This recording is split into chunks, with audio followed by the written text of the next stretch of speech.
Jesus, what a beautiful studio. That's pretty nice, This is magnificent, isn't it? Oh, my God. Steve, this is what you had in mind the whole time? Yeah, no, this is the Really this nice is the and finished, clean in here, yeah. finished Done. product right here. Huh. Well, sounds pretty good. Yeah. What do you think, Mike? Did you take a look around? Did you take a tour of the whole place? I did. I like it. Good. Where we will be is a little echoey right now, so this is not the real studio. Correct. Yes, we know, Mike. Mike's setting the tone. To give the people, Why don't you turn the lights off and just have so it could be like Mike's perspective for everybody in here? We could do that. It seems unnecessary. What a performance by Mike at lunch too. This I don't understand. I talked more than you today. This time I don't think so. You did? I talked plenty. Yeah, I think you talked. I mean, I don't know. It was fine. We went to Milton's, which was great. We love the people at Milton's. Miltons.com. Milton's, the store for men. Chestnut Hill Square, Chestnut Hill, and the South Shore Plaza. And as we found out, a lot of feedback from the Minifans. All over the country. Get it done at Miltons.com, whether it's Colorado or Ohio or Florida or California. So go to Miltons.com as well. Mike got a pair of jeans and a shirt. I ransacked the place. A hoodie? Very bold fashion choice. Me and Jerry matching hoodies, I believe. Is that right? If I'm not mistaken. Oh, okay, yeah. Steve and I got matching shirts again. That's what we do every time. at How Milton's. cute. We're going to be twinsies. A little strange, but that's okay. I enjoy it. The clothes were awesome. Bill was great. We had a nice lunch afterwards. We love Milton's. Go to Miltons.com. If you're a Minifan, it is the best place to go. We love Milton's. They've been loyal to us forever through a lot of shit. So if you want to be loyal to anybody, be loyal to Milton's. Miltons.com. And then we had lunch afterwards. And you guys got the full... Well, no, that's not true. You got the 50-60% Jerry Callahan experience. Oh, yeah. We heard the funeral story. We did. Oh, he told you funeral story Yeah, after? right before No, he we were showed waiting up, for yeah. you. Yeah. Oh, okay. Yeah. Yeah. And then I pulled away and saw you guys. How long did he hijack you guys for after? 15 minutes 15, at least, right? 20 minutes. Yeah. Jesus, I heard him just yap. I was like, I think we're good. Now, what's this podcast one? He was asking us. Was it really? Oh, All Jesus. kinds of stuff like that, yeah. It seems to me like he's hunting for people to take some of his money. You know what I'm saying? What do you mean? He's hunting for people to cut in on whatever his next show is going to be, who will just create no value and just take some of his money. Yeah, that seems like, how many other hands can we get in this cookie jar? Yeah. It seems like he's very, And then we got the Cullinane Callahan. Now, that was fascinating. Yeah, I don't know. Not a lot of chemistry. I'm going to say officially, I haven't spoke to Jerry afterwards. I have my doubts. Yeah. I have some, I don't know. I don't know. Well, the thing is, who's he going to get better than Cullinane? I guess that's one way to look at it. You know what I mean? That's true. There's a lot of pressure on him. That's true. But Cullinane dropped a few F-bombs at lunch. Not a lot, but he dropped it. And then he told some fucking boring stories, though. Jesus Christ. Well, my favorite, you skipped over the Milton's experience because my favorite was A, Dave didn't bite. I don't need anything here. Oh, kept it cool. No, I'm good. I'm good. Hey, Bill, you know what? Keep your clothes. After the show, after today, he tweets out, Bill and I have great chemistry. Like, he's shitting on the guy already. You see that? Well, No, he got there way He was before being us. serious. And He was. they had some business talk. Well, I got there before you guys even, right? Yeah. I got there right before you. And Bill was like, we've been talking for half an hour. I was like, oh, God. Well, Jesus. so we're walking. Bill's walking me over to the jeans section, showing me some stuff. And Dave pops out of nowhere and goes, Bill, let me get a second of your time.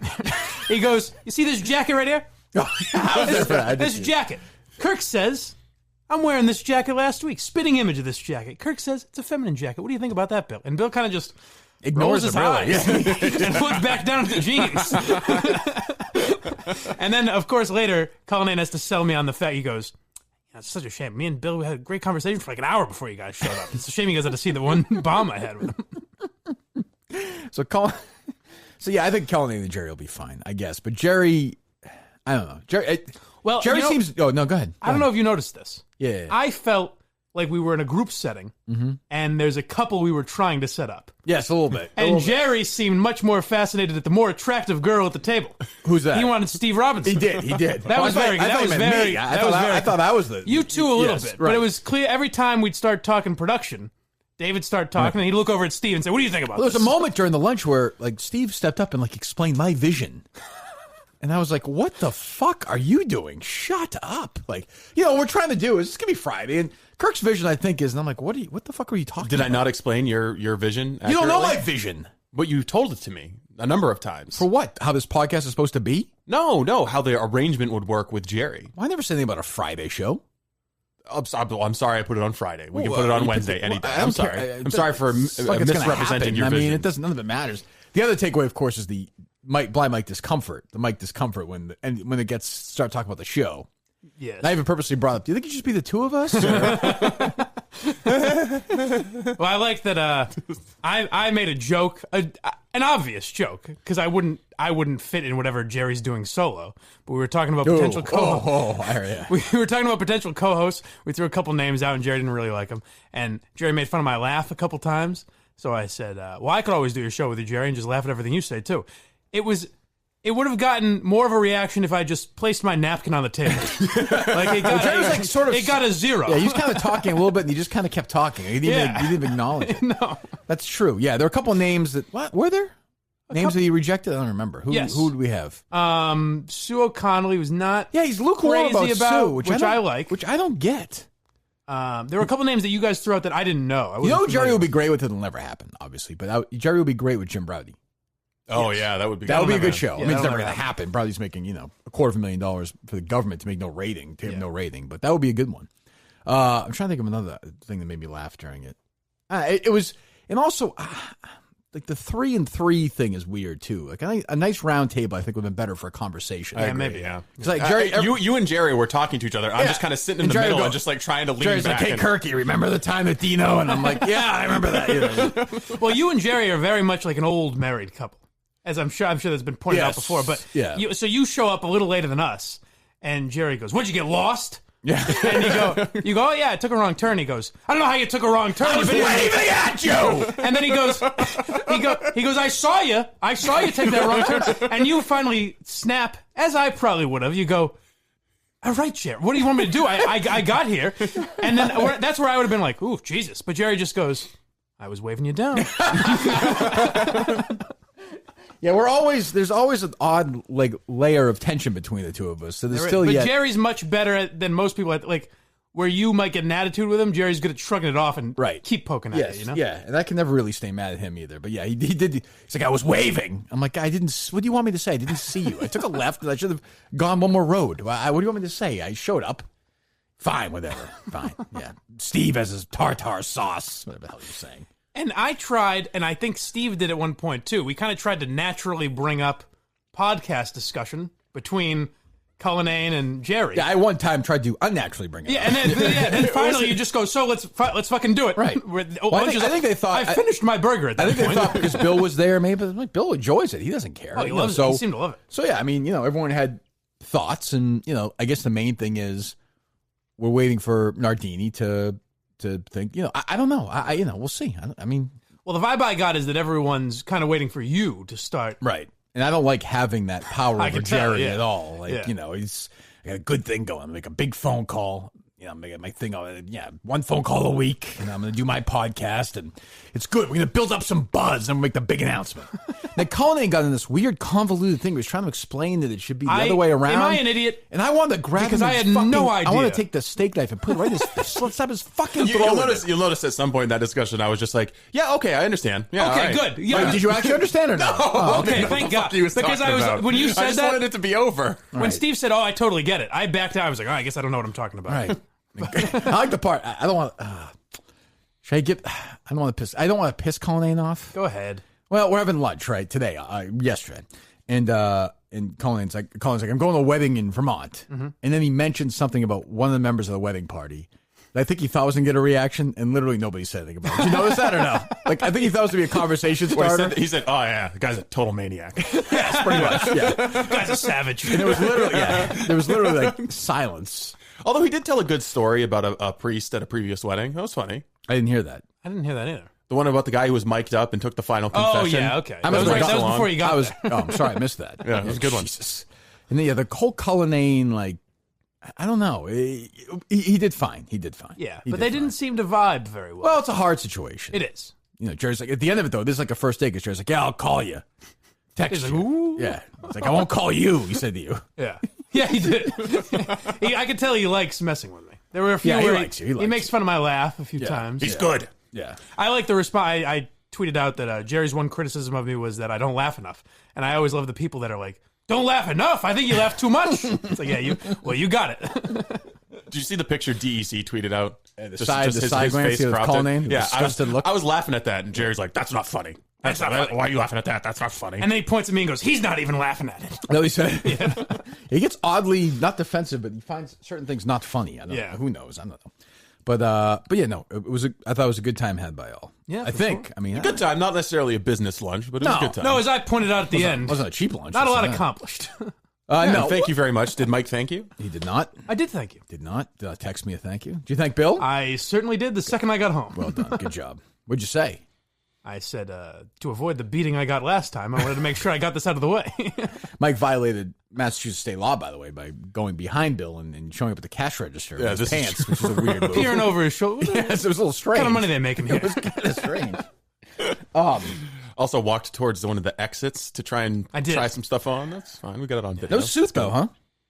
No, I figured if this is what we're going to be wearing to Barstool HQ, I wanted to go business cash. That's Not business cash, but cash. Yeah, I think I'm doing that as well. I'm looking forward to it, I think. And but I was glad that you said the feedback's been great. So the Minute fans have been going strong. So I appreciate that. And I'm going to, put a freeze on the war right now. For right now. All right. But if you guys fucking, we'll just do it again in 2 seconds. Well, they've gotten, I don't know if I sparked it or if your words of encouragement sparked it, but there have been a shit ton of calls to radio stations. Do we have all of it? We don't have any. Well, we have one of them. We have one. From a... Do you have any of Mike's calls? Did you call today? I did. Yeah, we have one of Mike's calls. Okay, let me hear. By the way, WFAN is on to me, I think. Well, it doesn't help when you're tweeting out that you're on hold. How would they know? Well, they don't follow me. Well, but they might have some... I don't know. Maybe somebody follows you. No? All right, maybe. I'll stop doing that. What was your name on that? Oh, okay. We have it. We have... I called into old friends of yours that had some... Maggie had some surprising thoughts about you. Oh. Not surprising thoughts, but she knew who you were, for sure. I think she definitely knows who I am. Right, Maggie Gray and Bart Scott. Yeah, in New York. The late Chris Carlin, who departed that show, right? He's gone, yeah. All right, go ahead. Let's go to Steve's in Massachusetts. Steve, how are you? What's going on, guys? Hola, how are you? What up? ¿Cómo está? Hey, before I get to my point, I wanted to know, are you guys ready for the big return of Kirk in a couple weeks? Kirk who? Kirk Minihane's coming back to headquarters in a couple weeks. I didn't know if you guys had heard about it. We have not heard about that. Is that good for Kirk? He's not so much a fan of ours, but we always try to take the high road with him. Who's Kirk? A guy who used to host a morning show in Boston. Yeah. Never heard of him. I don't know. He's not on the air anymore, but let's go back to the phones. Well, then she says, she asked a question that might be sweeping the nation with all my calls now. Oh, what's that? She asked if that was some sort of a Baba Booey thing. I guess I've got to come up with my own strange question, really, to ask her. Yeah. If I'm thinking about it. You should have just asked her, hey, what are you doing? I like being seated at the same level as you guys, by the way. Am I going to have to buy you a high chair? Yes, this feels weird. No, boy. The power position. I think I need a little higher seat, I think, or a high seat. You're one of the guys. Yeah, I don't like that. Just hanging. That's all the calls we have? Yeah, so Felger and Maz may be scrubbing theirs. You called into them, though, right? I didn't. Oh, who was that? You heard one? Yeah, somebody tweeted it at me. There was like a 10-second call. And someone called. Yeah, someone asked, what are you doing? But we just looked for it where it's supposed to be, and I think they might be scrubbing stuff. Yeah. Oh, really? Yeah. What the fuck? Well, we couldn't find it I anyways. know. Why are they so fucking bitchy? Why would they do that? No. But I just like the idea of someone calling and go, hey, what are you doing? Jimmy Stewart texted me and said, Blind Mike strikes at 2:29. Today? Yeah, but so it wasn't you. But it was, I heard somebody tweeted something at me. It was like 10 seconds, and it was... That's when I was on the line with Maggie Gray. Okay, yeah. And they said, what are you doing? What are you doing? What are you doing? Swept the world. People are very into it. There's like 1,000 tweets of people like, I'm at work. Yeah, I'm delivering mail. That. It's like I was delivering ice cream. It was a lot going on. It was exactly what happened, too. I got out of lunch and saw that. I was like, why are people tweeting me this? I don't understand. I saw the same thing. I was like, what the fuck? Did you ask it on one of the tweets or something? No, Mike, during the show I said people we're are going to definitely start get tweeting tweets. us. Oh, yeah. But yeah, so now I think WFAN is on to me because I got on hold for the big guy, Francesa. How long were you on hold for? Like half an hour. Right. And then all of a sudden he takes a call from Mike in Islip while Mutt in Brooklyn is waiting on hold. My Brooklyn. And I'm just waiting there, minding my own business, and all of a sudden it hangs up. And then I call back and get a busy signal, call back again, and someone answers and says no and hangs up. Really? So they may be on to the old, I may need something else. This is a mystery Mike's been exploring. He was like, now you produced a radio show. What's going on here? Yeah, what do you think? What's going on pick with your this brain situation? for a few minutes. Francis is still on, right? He's on till 6:30? 6 right. or 6:30. I mean, he's still on last night. You're right, yeah. Right, yeah. yes. So, I why don't you just have fun with them? I don't even get it. That's what I was saying to Steve is like, if Maggie Gray said, "What are you talking about?" I would have no answer. No answer. None. I'd be like, things take time. Goodbye. The prank caller never thinks to the second line. No, of course not. So we had a bunch of calls today overall, you're saying? That's what Steve said. Yeah, you got my DMs are filled with timestamps that I have to go back and hunt for over the weekend. Oh, okay. That'll be good for Monday. Yes. People will be totally forgetting about them, but that's fine. I'll keep it alive over Did the you weekend. reach out to that college professor? No, I haven't yet. I've been putting together chairs here. Okay. What chairs? The ones you're sitting in. Oh, you put these together? You did? And the one I'm sitting in. How did you do that? I screwed the Screw on legs on. I would not be able to do that. Oh, yeah, you would. No, I did it. Okay. It's incredibly easy. Mike did it too? Yeah, Mike put together a couple the legs chair in, he's yeah. sitting in. Yeah. Would you get a look at the paint job out there? I mean, I wouldn't notice. But Right. Sure. What's the paint guy's name? Chris Burns. Chris Burns. Okay. Yeah. Chris go is to- in here? You can go to kirkspainter.com. Find out more. Really? Is that really This is his website? Yeah, kirkspainter.com. Is it me? Yes, as That's in you. why he has that as his. kirkspainter.com. Okay. Did he just set up his website? No. It's a marketing strategy. Okay. Interesting. No, Mike. That's You good. set up kirkspainting.com in 1977. That'd be fascinating. He's been waiting for this day. Wouldn't that be more interesting? Yes, it would. But it's been following me around since his fourth grade. He just knew. He could tell. One day our stars were going to align. That's why you ask these questions. You never know. That's one reason why you First asked, but day he that's heard true. you with Dino. Went out and bought it. Somebody That was one name I threw out there to Jerry, by the way. He was not a fan when I said that. No, Absolutely not. No. Well, Jerry's smart in that he recognizes, like, he's not old, but you can sound old if you play your cards wrong Right. in this game. If he pairs with certain people or producers or co-hosts or talks about certain stuff. So I think he wants to be paired with younger sounding people. I guess me is one of them, other people. And because, I just think Jerry, another right-wing guy, like, spending 4 hours dumping on that Especially 16-year-old an girl old is not a white great. guy. Yeah, it's not a great. Jerry and Howie would sound like two old men. Yeah, we'll find out. Yeah, right. I mean, maybe. Who knows? I don't know. Who knows? Did he grill you about the Howie experience? He loves Howie. Yeah, and we talked about it a little bit. Care to expand on that? Or? No, I mean, he's excited. Yeah, I think he's going to be doing a regular call-in. He likes Howie. Well, don't give that away. We don't know that. Is that true? I mean, I think it's an idea that's out there. Yeah. Okay. Fine. Yeah, no, I think he's excited about it. He loves Howie's books. Just give me my chair for the show or no? No, it's not. I can see you hate it. Not comfortable. You hate it. I want to be a little higher than everybody else. Can I take you chair shopping? Will you just may not. pick out a chair? No. Find me something that's comfortable and like 10 feet high. I'm gonna have to buy you chairs, and you're gonna sit in one, not like. I'd rather it. sit in the I'm gonna high buy you chair another and one. be higher than the rest of the guys. Get him a throne. That'd be nice. That'd be nice. Am I gonna have to go to Red 13 and grab that chair and bring it back here? We buy that from them? Listen, Jim. Seriously, would they sell us that chair? I'll give you $200 for that chair. Red13studios.com. The only problem is September. it's not going to work for the desk that you have. Or am I going to have to get some fucking... Because I bought the desk. We have to build the desk higher. I'm going to have to prop it up on cinder blocks so it's a little higher for you. That's your part of your job. Okay. What producer doesn't do that? You can get those lifts like college. I love that chair. That's That's a funny chair. If you want to be at the right funny elevation. chair? Yeah, don't you think you're funny if you wear certain clothes or you're in certain... Yeah, I always sitting in the chair again. I think from my own mind. Right. Okay. Yes. So you're funnier when Other you're- takeaway from lunch is, boy, I'm going to have to call Mr. DiStefano for Mike Erie. Me? That was a thin head of hair. What are you talking? Really? Thin head of hair. Thin. Really? Yes, I was surprised. First time I saw you with your hat off. I think I always ever. wonder I mean, if I'm thin. I was kind of impressed that he took his hat off for dinner, to be honest. Or for lunch. Yeah, but you knew you had to do that. I followed Steve's lead. Yeah, Steve, very classy, took his Yeah. hat off. So you think I'm thin enough there? Let me see. All right. What do you think, Steve? See what I'm saying? Ooh, yeah, a little thin. Really? Yeah, it's fine. It's not bad. But I think we just found our way into a DiStefano would sponsorship you do? here. Are you willing? Not willing, but are you open to getting a nice head of hair or not? For free? Well, Yeah. On the arm? Sponsorship, yeah. yeah, sponsorship part of the show. Yeah, I would do that if you you would think I'm thin. Portnoy did it. Yeah. Fucking done. Good. We'll take care of that. All right. Want me to call him right now? Let's see what he's doing. What are you doing? Hey, Doc. What are you doing? What are you doing? Installing some hair plugs. That's my favorite. Just the idea that I'm going to have to start doing that. It's just calling radio shows and saying, hey, what are you doing? I like that. That's good. Sweet. What are you doing? Nothing. What are you doing?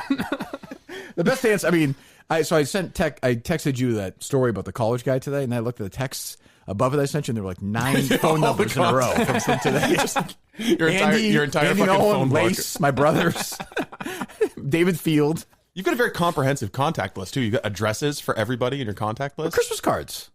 Holiday cards, yeah. Yeah, we can get your addresses as well. Does this, like, kind of a messy room, us all sitting at the same level, does this make you think of Fulton's basement or whatever the guy's name was? Who? I don't know, whoever's basement you guys were hanging in, you and Lace, back in the day. Manette's basement. Manette's basement. My mistake. The name has to be right if the joke's going to work. I want to find this guy. I got to follow Well, up. who's the guy that's missing? Yeah, I want to find the guy who disappeared from your life. That wasn't Yeah. Fuller's Fuller. basement, idiot. Okay. That was Manette's basement. All right, it's hard to Lace texted me today and said he thought Fuller was out getting ice cream while we were watching the game. So I don't know. The mystery, I mean, this is one of the great mysteries of all time. We've got to find him. Goes on. Yes, we have to find him. Day 2 of this coverage of this mystery. He's my white whale as a guest on this podcast. That's sort of a podcast series of its own. It is. Could be. Finding Fuller. Didn't they do a whole one about Where was Richard Manette? Simmons? Yeah, they did a whole podcast about Richard Simmons. Yeah. Yeah, Manette could not have been at the baseball game. It doesn't. The time doesn't add up. Something doesn't add Just doesn't add up. Are you looking forward to this interview? Very much so. Yeah, me too. Big Artie Lange guy. Yeah, I hope it goes well. I just hope it goes. Do we not have internet service here? Yeah, we have internet. What am I doing? Find the Wi-Fi. I think you'll be able to identify it. Wi-Fi. I'm getting the circle spin here. Oh, boy. Which one is it? You know, these old guys in technology. What's the password? Should probably edit that out, by the way. Yeah, I just marked it. What, do people want to come by here and look our internet? No, but What? You don't need to explain why I need to edit I'm that not out. I don't understand why. I don't understand why. It's a password that for might other be used things. for other stuff. Oh yeah, that's true. Good point. Yeah, good point. Sorry. Yeah. Well, why don't we change that password? Should we change that password every so often anyhow? probably. Who's using that? MHB using that? Yeah, MHB has it. I don't know. Me, He Steve, says and- that all of the best tweets come from him. How often does he tweet from there? Who tweets the most from there? Mike? Me or Steve? Steve? Absolutely, man. I can tell Steve's. Yeah. The ones that aren't funny are Steve's. Generally, 9 times out of 10. Yeah. All the show, like any clips or anything, is always Steve. Yeah. Yeah. I do one show, and in the morning, Steve does one. And then throughout the day, it's me and Steve. Okay. You guys doing Usually, unless MHB does something that I'm not aware of. You guys doing a good job. Before we get to the other stuff, do we have any want to spitball Foxwoods here for a second or no? In terms of dates or no? Yeah, Or we can no. do that. I think we're thinking about maybe six weeks out. Okay. Just like a 6-week So that would promotional be- campaign. And beginning November? Yeah. Hold on. Don't get too close to the holidays and stuff. No, beginning of November would only be like 4 weeks away. Yeah, no. So I was thinking like Seems like Thanksgiving Day. November. That'd be great. Yeah. I was The thinking night before Thanksgiving, we're going to That'd be Foxwoods. fun. What's that? I was thinking November 8th or November 1.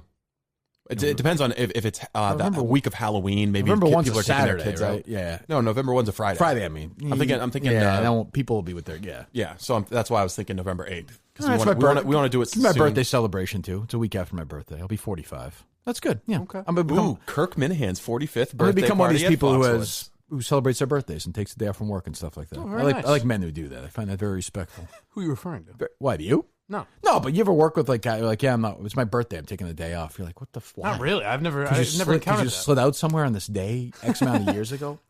Jesus, I don't know. Do adults do that? I've Yes! never encountered that. Yeah, some people make birthdays to be this big deal. Wow. Which I don't get. Why? When's your birthday? August 31st. Oh, that's right. We celebrated it. That's right. That's true. Steve, when's yours? February 5th. Oh, Really? right around Super Bowl. Really? makes Super sense. Bowl really like makes that's sense. that's a That fucking makes bad sense. day to have That a makes birthday. sense. We'll be Oh, down in fuck Miami off. for Steve's birthday. Well, I'll be down there. I'll be talking to you guys on some terrible phone line. It's like, yeah, hello? Yeah. You guys want to talk to Joe Theismann or Joe Montana? John Elway? John. Be great. John, you got anything you're promoting today? What else we have? We have any sound or anything, Steve, or no? No, since we've been busy all day with business meetings, didn't really have a lot of time to pull. Okay, so you literally have nothing. Yeah, pretty much. This guy just tweeted me and said he's delivering mail. Yeah. Okay. So do you know anything about Artie, Steve, or no? No. No? No. So I'm gonna be sitting on the sidelines. That's you said that. So, we're not a Stern guy?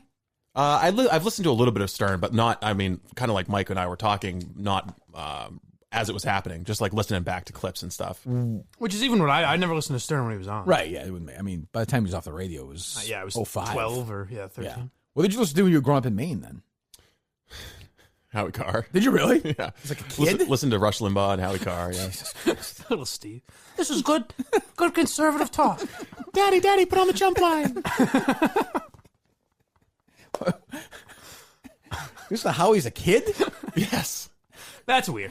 A lot of people think it's weird that I listened to like Mike and the Mad Dog as a kid. I did. But conservative talk is much There's a stranger. lot of laughs when you were like you know. It was about the issues, Kirk. The issues. Daddy. Cindy Sheehan's not right. She should be protesting this war. Did you guys hear Howie last night? He was great. Your friends with boy, Steve? did he put the liberals to bed. I think they do now. Probably not back then, but Yeah, I mean, what was there's no music, no music stations or anything in town? yeah, well, 106.5. Yeah, country hits. Jesus. Okay, well, yeah, Well, I mean, what did you think happened in my childhood for me to turn out this way? that's true. I thought maybe this is some music or something. Yeah, country music So here and there. going to Howie was like this dream of yours, Yeah, I mean, I'd listen to him growing up all the time. Yeah, right? So it's like meeting your idol. I wouldn't say idol, but Boy, how he longs for those days. Who's that? Steve. Oh, yeah. Well, I mean, like you said, Jerry was putting the full court press on today, and I was like, fine. It really was. It was just like Dave would say something, and be like, "Well, Steve, what do you think? Yeah. Steve, your thoughts?" Well, Colleen, Colleen's gonna have to be more aggressive. Is ironically here with Jerry. Surprisingly, yeah. He's gonna have to say, "Listen, I'm your producer, or not. Let's figure this out," because Jerry's gonna need a friggin' producer. I mean, Jerry's getting nothing right now, nothing. Right. So I don't know. he's got a dream. Sort of. I don't even know. I know. He, like, what is he barely even has a dream. He's what like, does he- I'm actually liking not working. What does he want the show to be? I don't know. You're a vision guy, Steve. What does he want the show to be? I think he wants to have a lot of conservative guests on. Okay. A lot of conservative authors. He wants He to talk seemed about like a big news guest and current guy. events. We were talking after. Oh, really? We were talking about how Howie Carr used to have Ann Coulter on every week when Steve was producing. Right. The ratings were lesser or whatever. Ratings weren't great when she wasn't on. I mean, Jesus. I mean, I'm doing 13s and 14s here. I'm just saying. But But Jerry's what? like, it seems. Does Howie even really care about his ratings? Like, he's got a base and a bunch of Yeah, no, I don't think he. I mean, all things considered, you'd rather have good ratings than I not. understand, But I don't. we think used to pour over ratings. He's not pouring over ratings. not ratings and driven analyzing. like we no, were. No, But I'm he's not saying ratings driven. comparatively to other shows. I'm saying comparatively to his own show. Well, I just think here's my opinion on it. So if Jerry has Ann Coulter on, Right. it's going to be babat, back and forth. The same fucking sound. It's going to be Right. different voices, but they're going to say the same things back and forth to each other. I find that so boring. But he's got a different audience than you. Like he's not going after you as a listener. I think there are some people. Well, the who audience want that he's going like, after. I think Mike was onto something the other day when he said that conservative radio listeners. Conservative radio listeners like to hear their own opinion. Well, of course, restated that's the back to whole them. Or reason why. maybe it was MHB that was saying that. I think everybody on knows the that. station. That's why it's worked Yeah. forever. Yeah. But so the average age of a conservative radio listener is what? 50. 62. I think you listen to podcasts. I mean, I know some are successful. I don't know. You have a lot of older people who listen to your podcast. True, but I mean, I guess, but I also have younger people. I mean, so I don't know. But some conservative podcasts do very well. Sure. So I'm not sure, but I think Jerry bringing on people who agree with him all the time is to me not going. Yeah. So back to my only point about put it this that. way, I wouldn't be interested in doing it myself. Right. My only point about the Ann Coulter thing was that it seemed like he liked the idea of having someone like that on every week, or a guest like that on Here's where you get regularly. Here's where you get tripped up with that is you think if she tweets it out every week, that's gonna be a big deal. Right. It's really not. Like it helps, but it's not. Not only that, as we found, guests don't always tweet it out. You know what I True, mean? but even if somebody actively tweets it out every week, Yeah. maybe they'll listen to it, maybe they won't. Like you either like the show or you don't. Like if you're worrying about, and I'm not saying Jerry's thinking this way, but if you're worried about, gee, can I get Ann Coulter? Gee, can I get whoever? Pick your person in that world.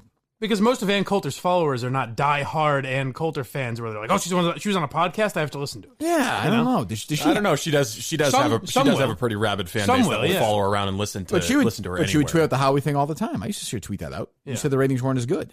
So I don't know. Maybe they don't. Maybe I think if some you get drowned out by it too. Like it's if it's a good segment, maybe a lot of that is Cullinane too, or whoever produces. Like you guys do a good job of those 40-second hits. Like they have to find some good stuff. But I think Jerry sitting there and agreeing with Ann Coulter is not.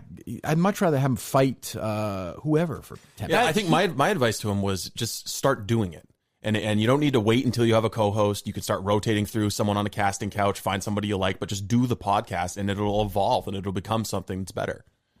He seemed almost more, when we would throw out a name like Sue O'Connell, he seemed almost more interested. Maybe I've read it wrong completely, but he seemed almost more interested in getting someone that's more on his side. Yeah, like Kurt Schilling or somebody. Yeah, which to me wouldn't work. I mean, nothing against Schilling. It just wouldn't. Maybe that would work once in a while. Yeah, I don't know what his deal is with Sue. I don't understand it.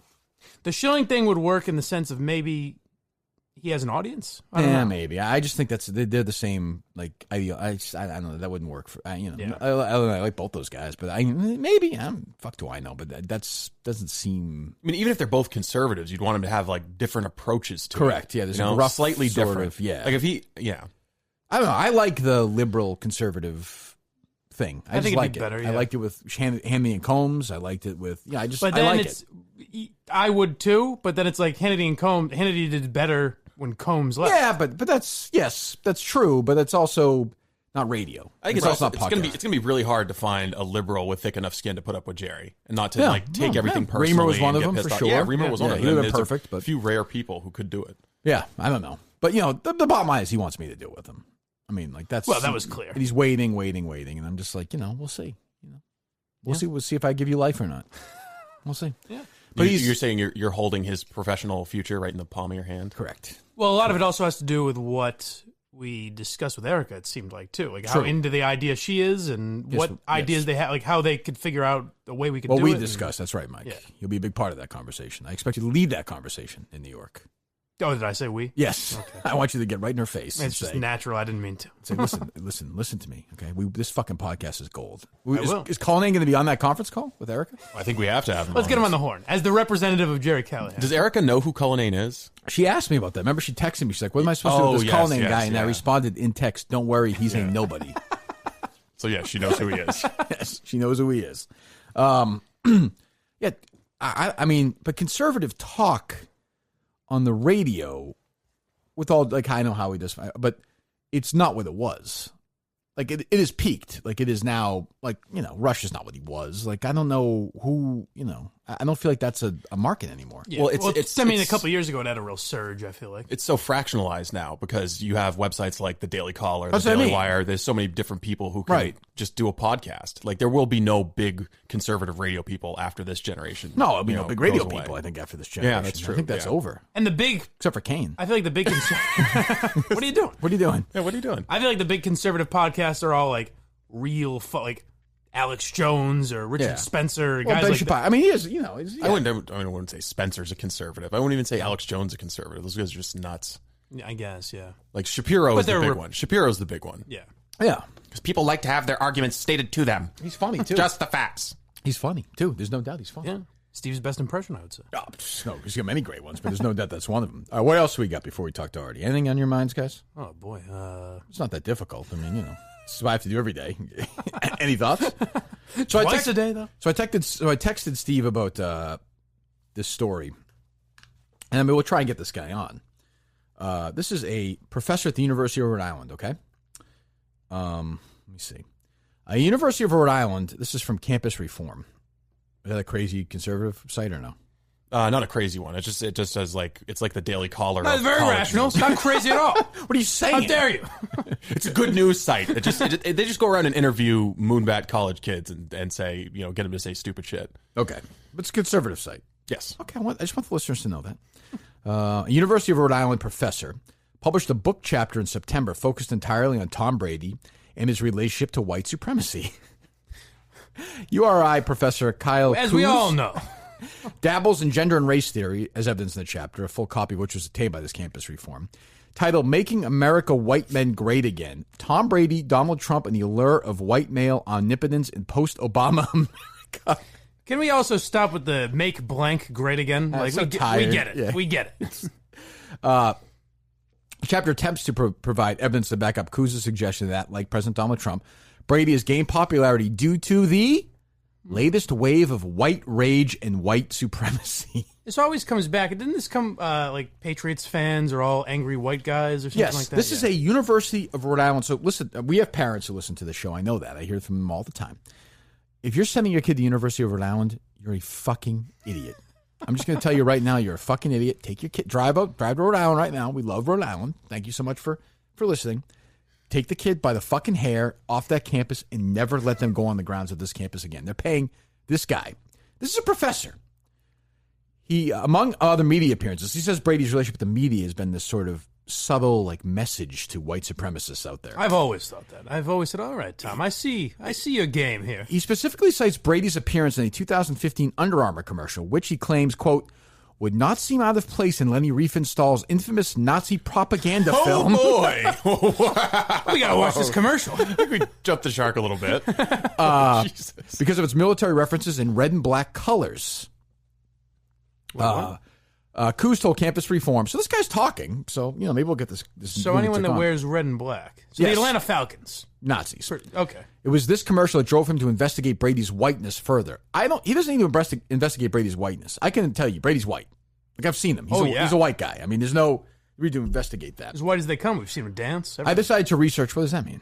You know. No, well, Come on. I can dance. Come on. I can dance. Oh, this is true. I decided to research Trump and Brady's public performance of their white masculinities and how they connect with broader debates about race and gender politics after a student in one of my classes brought the Under Armour commercial to my attention, and it piqued my interest. I'm so fucking tired of the way left-wing academics talk.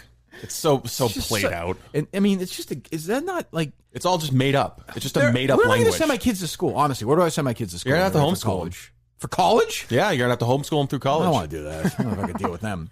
There had to be a time where that worked, though, right? What do you mean? The fact that everyone does it now, where It's working now, Mike. They're fucking... This guy will never get... worked in like Trump is president. Oh, know I what see I mean? what you're saying, but I thought you meant like this guy just wrote a book. I mean, I'm sure No, it's a yeah, small yeah. No, I publisher. mean as far as like getting people to actually believe what you're saying. Listen to this, okay? Ready? Yes. So Coos also points to the myths of the meritocracy present in the Brady Six. Did you see that documentary? Yeah. Remember the one where the guys drafted ahead of Brady? Yeah, yeah. It was actually pretty good, I thought. Remember he cried in it and stuff? Oh yeah. So he had Very that long hair, that weird look going. A documentary about the quarterback and his rise to stardom. Again, this is a professor of a university, not like some weird, If you said This is like a land grant college, right? if you're the buddy, whatever. I know you're a little younger now, but some guy say, "Yeah, my kid's going to URI." You'd say, "Oh, great," whatever. Yeah. Right? You wouldn't think twice, right? Never. No. By I have some- a friend that went to URI. I've never shamed him for it. Right. Well, now you should. By subtly coding Brady as a version of the 97-pound weakling in the Brady Six, his subsequent transformation into Brady, Super Bowl champion and GOAT, enables him to be easily read as an athletic variation of the self-made male.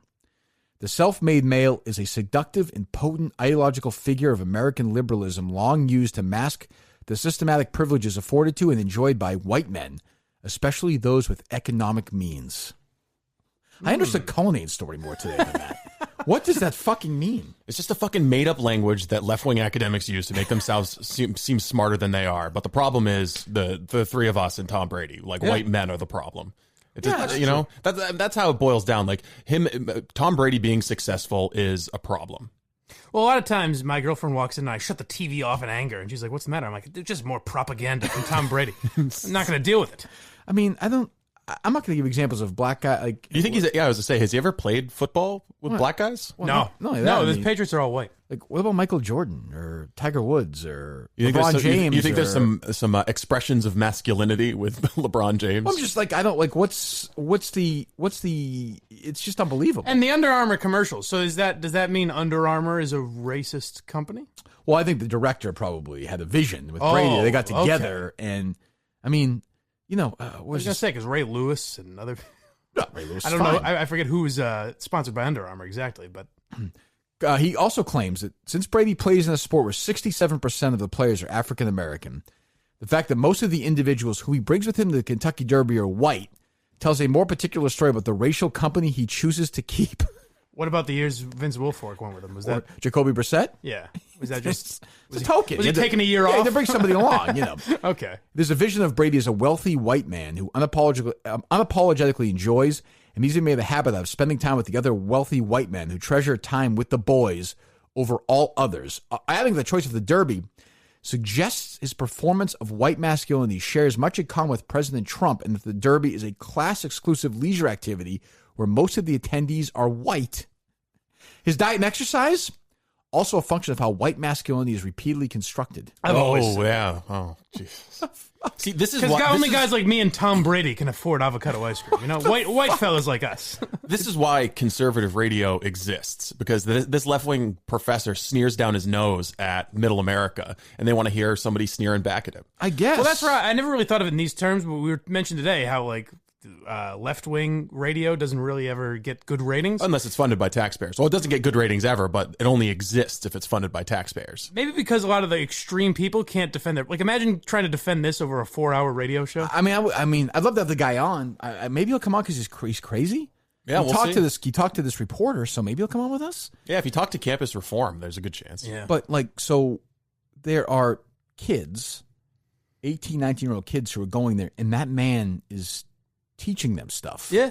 Like, his vision is what they're hearing. Like He's teaching them how to further analyze expressions of white masculinity. right, Yeah. and you know, racism and what I mean, I don't understand. I had like an EGST, ethnic and gender studies professor that taught me that the definition of racism is white people that oppress other races. Like you said, like minorities can't be racist. It's not possible. But yeah, because you have to be in a position of power. Which So a only black white person people cannot are. be racist. No, that's what she said. No, what That's if what I they learned. What if they said they hate white people and they kill them because they're white? It's not racist. Oh, okay. I mean, okay. I don't. Yeah. That's what they taught me.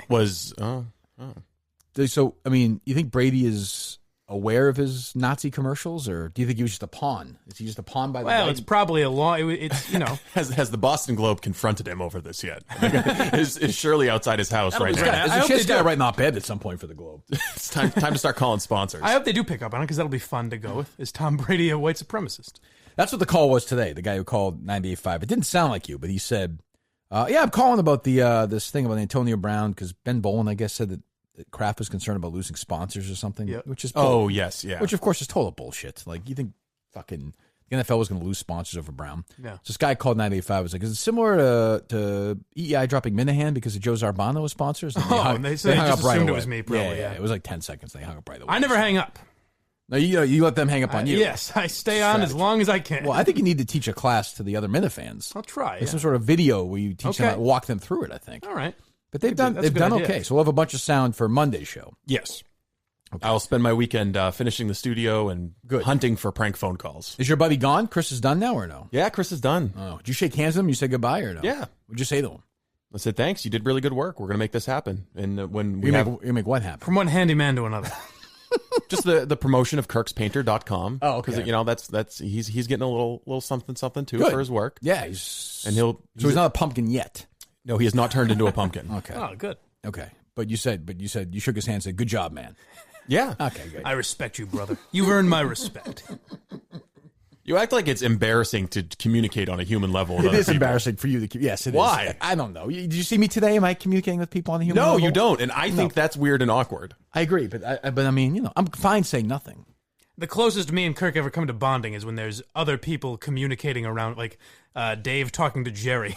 Kirk goes, I can't believe I'm in a place where Dave Cullinane and Jerry Cullinane are having a It's conversation. so for me, it's so weird. This is the world you created. It's true, but now Fucking Jerry's hot dog contest. Jerry's with coming Rich in as Kelleher. like this weird, you know, we didn't get along for a while. Now he's back and he's hanging out with Cullinane. I'm like, this seems very strange to me. And he's just hanging, like he's waiting around for us I at feel like, Milton's. I feel like do your own fuck. What the fuck are you doing? What are you going to do when he calls you up and he's like, so I got an application from this Rich Kelleher guy.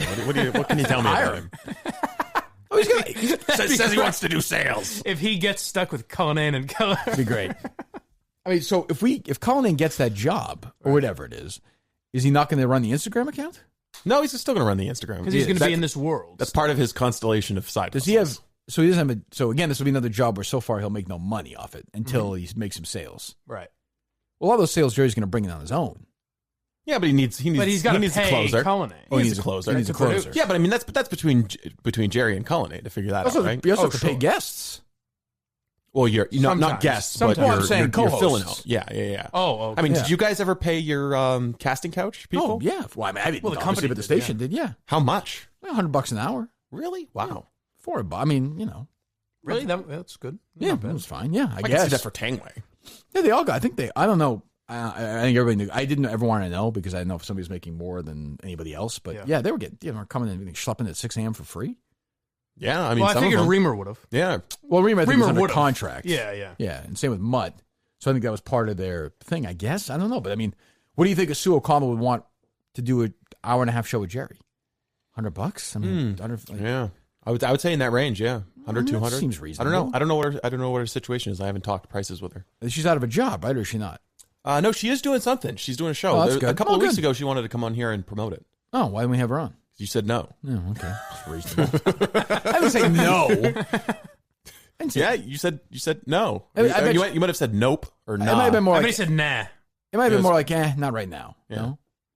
Because I think we were into something else at the time. I like Sue. I'd have Sue on. No problem.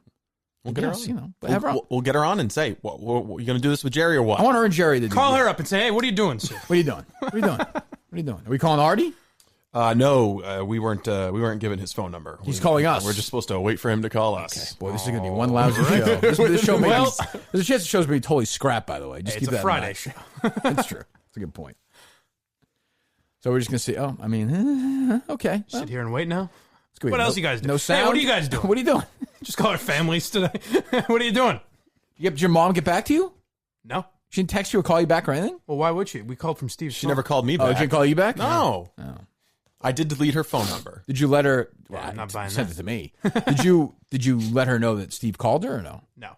Oh, okay. There's I no guess- communication. I'm sure she's listened by now, right? Oh, probably, yeah. Does she listen every day? I don't know about every day. She listens a lot, and maybe she catches up at some point. Did she get a kick out of her character? Is she enjoying that or? She said to me, I think if Kirk just met me, he wouldn't make so many jokes about me. And I said, Fuck my mother. I know don't what? I don't think that's the case. That's not the worst idea. Bring her in. Yeah, yeah. What's wrong with that? I'll be sure to do that. What's wrong with that? You're not proud of her? You want to show off the new studio? No. No, I don't. We got a poll in there, right, Steve? Okay. We actually do have a room with a pole. It's ridiculous. It's ridiculous. We're going to get Blind Mike's groupie up in there. Mrs. Geary's a lovely woman. Lovely woman. Yes. Lovely woman. Lovely Thank woman. you. I'm going to tell Mommy. I'm so curious what the context of that was. What was that? I have no idea. Oh, people were texting me things like best about the old, because we'd said what was the best show. A lot of people like the Aunt Aunt debate. Yes. Oh, they did. yes. I mean, that's a classic. That's a great That's an one, instant yeah. classic, yeah. Yes, which you've never clarified. Still, to this day, you will never. Summer aunts and summer aunts. Summer aunts and summer aunts, yeah. Yeah. Doesn't matter what family or not family or whatever. It's just, you get that, when you get that feeling. Well, I'll try and find some other stupid shit. What do you guys can from me it? on, Yes, yeah. well, yeah. Well, thank you. So will Colleen be, like, around here a lot? Yeah, I mean, if Jerry's doing it 3 times a week or Where's whatever. Jerry going to do it from? Probably this right, room? right from that studio. From our studio? Yeah, I mean, we can set up different times, right? I mean, are you going to be like? I'd like him in, like, the smaller backup You're not studio. okay. You're Yeah. not going to allow him Establish in your. dominance. Yeah. You're going to take your chair home at the end of the have day. his coffee and his shit. And, Let him know who's boss. This is the KMS studio. He's going to sprinkle his little ginger hair all over the I mean, desk. why don't this would be fine to do it then, wouldn't it? Yeah, we could Sounds build fine to me. We could build a second tier studio for Jerry. Yeah. It'd be more money. Well, Steve would need to build more of these acoustic treatments. Second tier podcast. Oh, we're good? No, No. Oh, Fine. who's that? just a text message. Oh, what did it From say? who? We got nothing else to talk about. What did it say? I Jesus. said, "What are you doing?" What are you doing? It's a question of the day, really, in the city. It really In America. It's been a buzz. I wonder if I called any shows this morning. I guess that's my job for tomorrow. Yes, it is. Yeah. Yes, it is. Here we go. All right, good. All right. Pick it up. Good. What's up, Artie? All right, before we get to any of the other stuff, and there's fucking 5 million things to talk to Artie about, we talked about this the other day on the podcast. Can you explain to me, like, what the direction was from Saget to Rickles in that scene? Because, like, in the context of the movie, it really makes no actual sense. I mean, it's a great scene. It's a great scene. All right. Well, there was no direction. Right. This is what happened. I love Saget, but there was absolutely no way to direct Don Rickles. We made the mistake, while the writers, Frankie and Sebastiano, who I wrote Beer League with, Frankie's fucking genius, and Norm and this other amazing guy, Fred Wolf, who wrote it, and I tried to help out a little bit. We made the mistake of trying to write Don Rickles insults in a script, and Rickles is like a Sinatra guy. He doesn't memorize the script. He just goes. So me and Norm looked fucking ridiculous in those movies. Employee outfits. I look like an enormous ventriloquist dummy in the bow tie. So we're like, let's let Don Rickles be Don Rickles. So Saget and the powers that be said to Don, look, I'll just roll the cameras. Just look at Norm and Artie and insult them. Okay?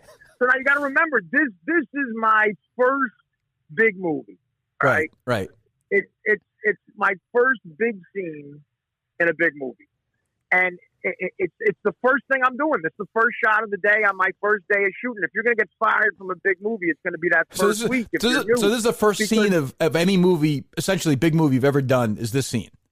Ever. I've been on Mad TV for 2 years, but I had not done a movie yet. This is the first day. Yeah. I'm with Don Rickles, and he's going to insult me. Now, I don't know what he's going to say, so the cameras are rolling. MGM executives are there. The producer, Bobby Simon, big deal. He produced all Sandler's movies. So Rickles just comes up to me with the camera rolling and looks at me and goes, "Look at you, you baby gorilla." And then I just lost it. I lost it 20 straight times. I said, I'm not going to. So we had to do it in pieces. I finally got through that. And then he starts talking to my stomach. He goes, "Have a fun time in there, ice cream." And then I lost it again. So we somehow got through that. Then he has to insult Norm. Right. So in the movie, Norm's name is Mitch. Right. He goes up. Now, this actually got cut out because they couldn't use it. But he goes up to Norm in the movie and goes, "How did you get a movie, Norm?" And they go, "Cut." That doesn't make a lot of sense. You can't insult him as Norm Macdonald. It won't work in the movie. That doesn't make any sense. And then the next thing he says, with the cameras rolling, is, "Who wrote this script? It's terrible." Cut. You can't insult the script. So it took 20 hours, but it was a blast. What are you laughing at? Because I called your friend a fat pig? Oh, my God. That face that Rickles makes. It's so great. That looks like sarcastic. They're down to 5 flips. Because I called your friend a fat pig. And then he does racial shit that would be cut out of every movie now. Right. Every movie. He said, like, you're gonna be taking tickets in Kuwait with everybody sucking sands.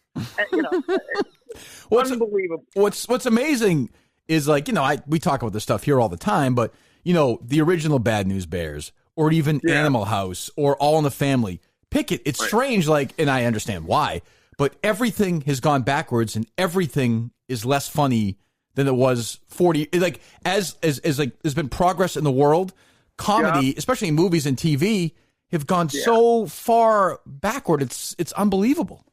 It's astonishing how people don't understand stuff is a joke. Eddie Murphy told Barbara Walters in an interview in 1986, and he said it the best. And to me, Eddie Murphy might be the most talented motherfucker who's ever lived. He said, she said to him, "Is anything offensive?"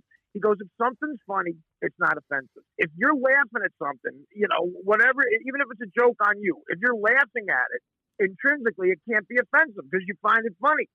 So if you're at least trying to be funny, you should get a break going, look, I'm trying to be funny, bro. It's a joke. I'm not trying to be hateful. I'm not, comedians aren't senators and congressmen making policy.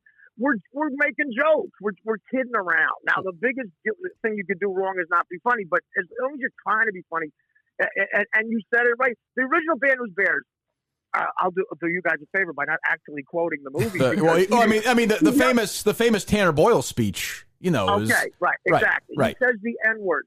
He's a blonde-haired, 8-year-old kid. Right. Blonde-haired, blue-eyed, 11-year-old kid, whatever he is in the fucking movie. Right. He says...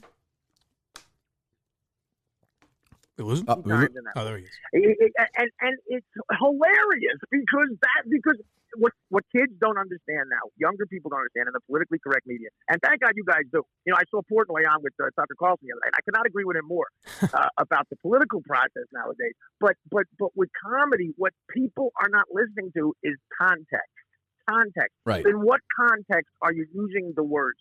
They're making a point about society. The Bad News Bears is an amazing satirical film. Incredible. Not only is it funny, it shows the mania of these people around Little Leagues back then. I mean, how crazy the parents were and how nuts it was, and how Walter Matthau was a guy who would tolerate anything from these kids, even that offensive. Well, that's the context of it. All people would hear nowadays, all a critic of that film would hear nowadays, is the N-word. They wouldn't hear the context of it at all, and that's ridiculous. Yeah, the other big moment, I don't want to do 20 minutes in the Bad News Bears. The big moment would be that people get all pissed off about today is Vic Morrow slapping his kid on the mound, too. Everyone would fuck. Right.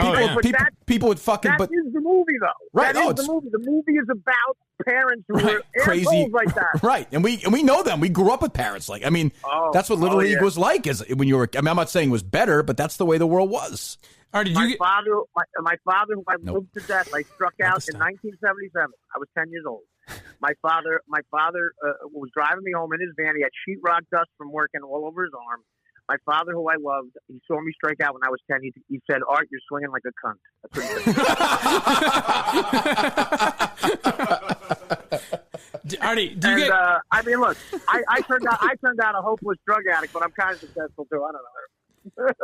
Guys, it's good to point that out. Well, in a family, no one would get. I mean, God. that's just that's goofing on him. Now, there's crazy people who agree with Archie Bunker and take him seriously, but you know, it is the other thing. They expect you to cater to stupid people. True. I refuse to do that. I refuse to do that. Well, every episode of All in the Family ended with Archie being the moron. Like it's like Cartman in South Park. Like at the end of every episode, they're wrong. Absolutely. Like that's the whole that's what Norman Lear was saying.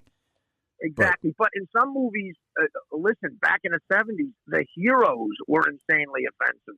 But it's like, again, they're characters in films. It's ridiculous. It's ridiculous. Do you get kind of a pass? Because I've seen you to this day. I saw you on a podcast the other night, Legion of Skanks, where you were making jokes that an SNL cast member would be publicly hanged for. Do you get kind of a pass because of like the audience you have and that you were on Stern and all that? I think so. I mean, listen, I'm considered an OG at this point. I think, I mean, listen, the only mainstream success I ever had, I mean, I was on Mad TV, which was, always second to SNL, but it stayed on for 14 years. But I think we got away with a lot more stuff, and I'd always rather that. The only mainstream success I ever had was standing next to a guy like Howard Stern. I was next to him. But my own shows and stuff, my podcast, I've never been, some mainstream huge hit, but I'm fine with that. I'd rather be uncensored and have my core audience. And, guys like you who I respect, liking what I do, than ever trying to sell out, because I couldn't be any other way. I like, you know what I said? I said that this is true. I called an Asian midget at a show Peter Chinklage. And, Jesus and Christ. This poor guy Shane, I would defend. Oh, unbelievable, right? Lorne Michaels, back in the 70s, was this cool rock star type guy. Right. Who was the bastion, the poster boy for edgy comedy. And now he's firing this kid for making some joke. It's so ridiculous. It's to me, it's like, the death of SNL was when Kate McKinnon dressed up like Hillary Clinton and sang Hallelujah, irony free, the fucking most embarrassing moment of all time.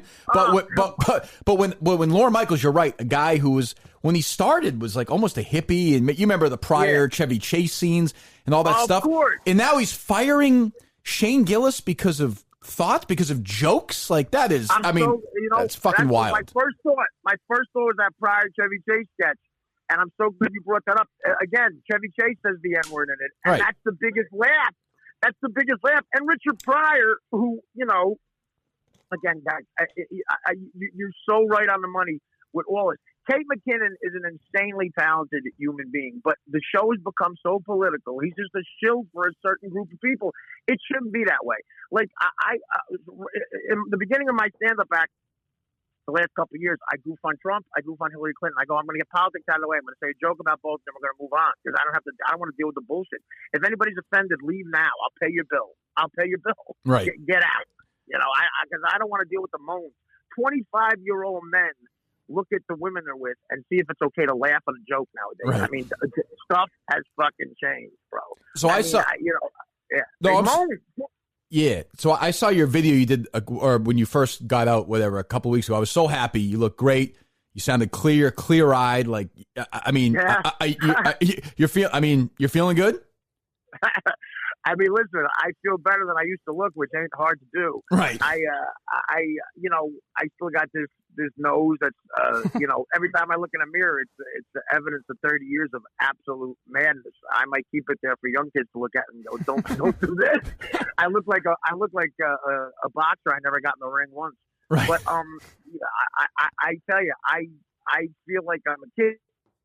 I get urine tested 5 times a week for probation. If I fail, I go to jail. So it's a matter of public record. I am clean and sober 8 months, and I haven't been sober for 8 months since I was 8 months old. And I feel like I'm 19 again. I feel amazing. Was the nose actually from snorting glass? Like, I heard you say glass, and the first time I thought it was crystal meth, but was it actual glass that you snorted? Yeah, no, listen, man. I snorted meth before, but I actually, the only two drugs I ever shot, I don't think I ever publicly said this, the only two drugs I ever shot intravenously, the two times, was both meth. And both hookers did it both times. These hookers could have been nurses. I don't know how they found a vein in my face.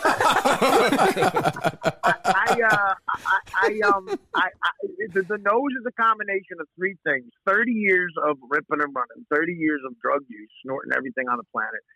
The other one was I got punched in the face by a guy collecting for a bookie. I owed a bookie 62 G's, and the guy collected thought I was a billionaire, and he had a bad idea of kidnapping me, and he knocked me out. I was going to my Range Rover. I collected for the book, he knocked me out for like 10 minutes. I woke up 10 minutes later, like in a time machine in his van. Jesus.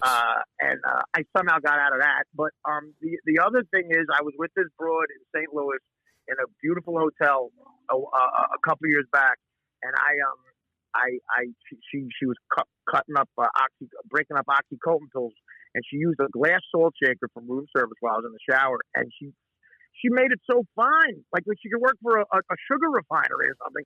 And I got called down, cut up these lines. There was glass in the lines of powder, and I snorted it. It sounded like a zipper. Oof. And I survived hell, bro. Hell. Do you think stand-up is bad for you at all? Like the lifestyle and all that? Yeah, that's a great question. Thank you. I mean, I struggle with that all the time. I said this in group therapy while I was in rehab a lot. I said, listen, guys, my biggest struggle right now is going back to my life, because I cannot. I've lost 3 fiancés because of drugs, and I say this all the time. Drugs saved me a lot of money. The divorces would have been way more expensive than 30 years of blow. I'll tell you that. But I have to. My last fiancée, Adrian, was the love of my life. She was the love of my life. I love her dearly, and I lost her. She's married to some jerk off at a yacht right now, and I lost her. I lost her because of drugs. And she said some real deep shit to me. And the one thing she said to me goes, Artie, you love your crazy life with comedy and this drug running. You love that crazy life more than any woman you could ever love. And I like to think she's wrong, but she's brilliant in that, because she's right in some ways. And I said, how am I going to go back into my life that I love and stay clean? Because it lends itself to this crazy drug life too. And so far, so good. But I have always walked the edge, you know. I have to do stand-up. You know, my buddy David Tell, one of my maybe my best friends in the world, I said to him once, I said, Dave, let's get away for like 2 weeks, let's rent a house in California and just get a couple of broads or whatever, just get away from life for a while. And he said it has to be a town with a stand-up club, because I can't not do stand-up. And I'm not that crazy with it, because he's a real artist. But I need to do it. It's pathetic. It's almost like I need that affection from people. So it's an edge, but it's one I'm going to have to take, because I can't do anything else. How'd you? And I don't know this, but did you manage to keep your money all these years? Okay, I'll give you the numbers. I was on welfare when I was 21 years old. Right. Okay. Well, I was, by the time I was 28, I was a millionaire. At one point, God bless you, Howard Stern, I was worth $14 million. Okay. I had a net worth of $14 million, which means I made $28 million. That the government, the agents, they take straight up there. Right. So I had $14 million. I now have about 2. And that's all in real estate. I went through about $12 million. Jesus Christ. Yeah, but listen, I'm doing better than some, not as good as others. Oh, that's all right. I'm alive, you know. Do you what's going on? We saw something on social media about you going back on Stern. Is there anything to that or no? Well, what it is what I said on stage was me and Howard are being, basically what I meant was me and Howard are being civil to each other in the press, which wasn't the case for a while. And when I was still doing dope and I left the show, I said a lot of angry things on social media and the press, just because I was bitter. But the point I want to make about Howard Stern is I love him so much. He gave me the greatest job ever. And when he promoted his book, I was in a halfway house when his book came out in May. I was pumping gas at an Exxon station as part of the program. Right, I saw the videos. I'm reading this book, and I'm reading like interviews I did with the president of the United States, and some guy pulls up and goes, "Hey Max, fill it up with regular." But he was so nice to me in those interviews, and I detected some guilt that he had over what happened. He should feel no guilt. All Howard did was give me the best job a comedian's ever had, and made me a multimillionaire, and also tried to get me help. That's what the fans don't know. On the air, it was a comedy show. It was a bit, right? So yeah. Again, talking about political incorrect, that show, especially when I was on it, we did anything went. It was so much fun. But we had to get laughs. Off the air, Howard put me in rehab 3 separate times, maybe 4. He told me, go get better. You can have your job. Take a year. Go to rehab. You'll come back. You have your job. What else do you want a boss to say? So I'm nice to him right now in the press. He's nice to me. I'm going to call him when I get the guts up to do it and hopefully have dinner with him. But we're being nice to each other is the point. I'd love to go back on there one day. It'd be great. But I get so my situation is different than yours. I was on EEI for a while. The show did great, really successful, #1. Yeah. And then I got in some trouble. I said some shit they didn't like, and I left. and then a lot of the guys that I was with on my old show were still there, and I'm not on the air, and you get so irrationally angry at those people. Yeah. It's not their fault. But you have to put your anger. You got to put your anger somewhere. So I mean, I get it. Like especially if you're fucked up on top of it. Like, what are you going to do? Like, that's to me perfectly natural. Anger and cocaine is a bad combination. that's not good.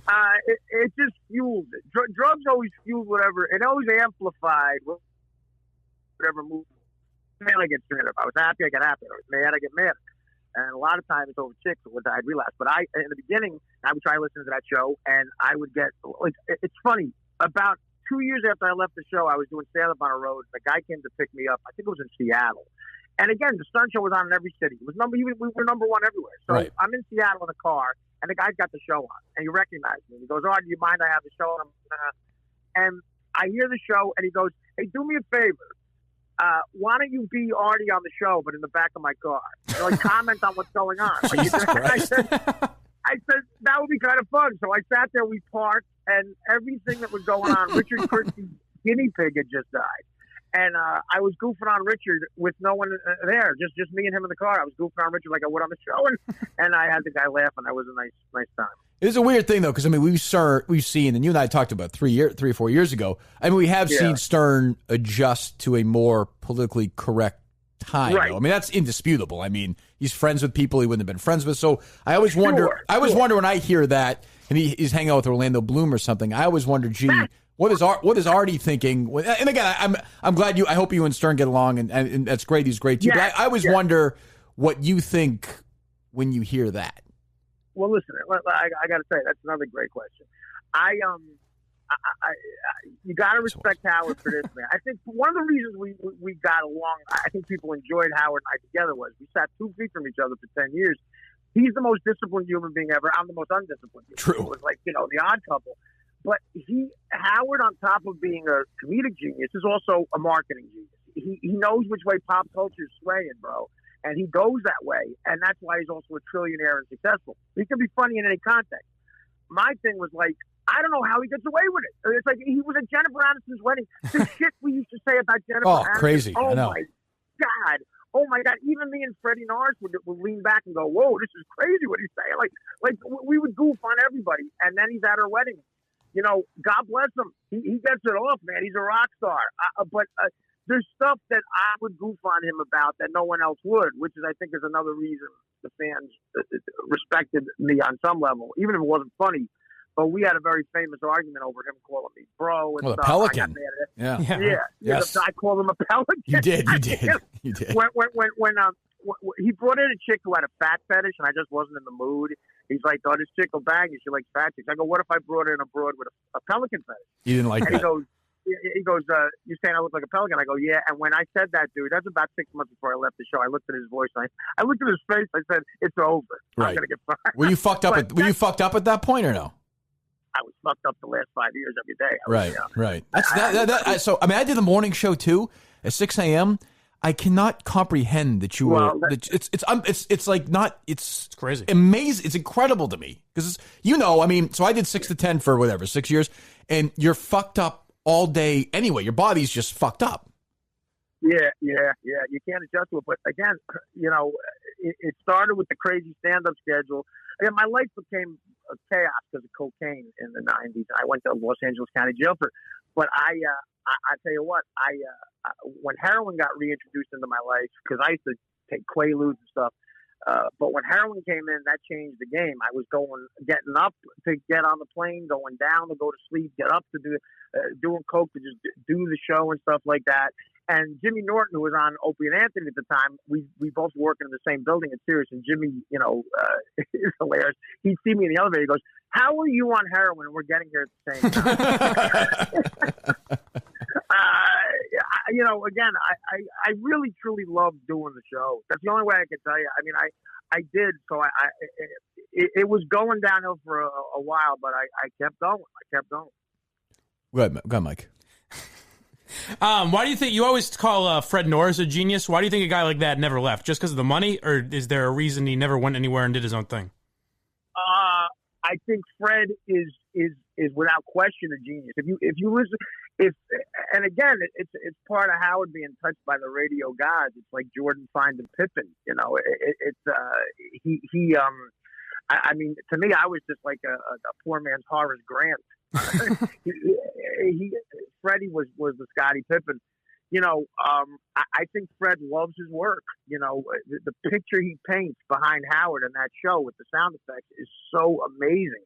And I just think he's well paid for what he does. I think even Howard would have been probably underpaid at the end of the day. If I was Howard, here's what I think of Fred. If I was Howard and the numbers are correct on the money Howard has, I would go to Freddie the last day of the show and say, "Here's a check for $100 million. Thank you." Right. I mean, that's how important he is. I think Fred likes his position in life and on that show, and he's not a pretentious, self-important guy. I don't think he needs to see the Fred Norris show in life. He's not one of those cats. He's happy with his position, and he's great at it.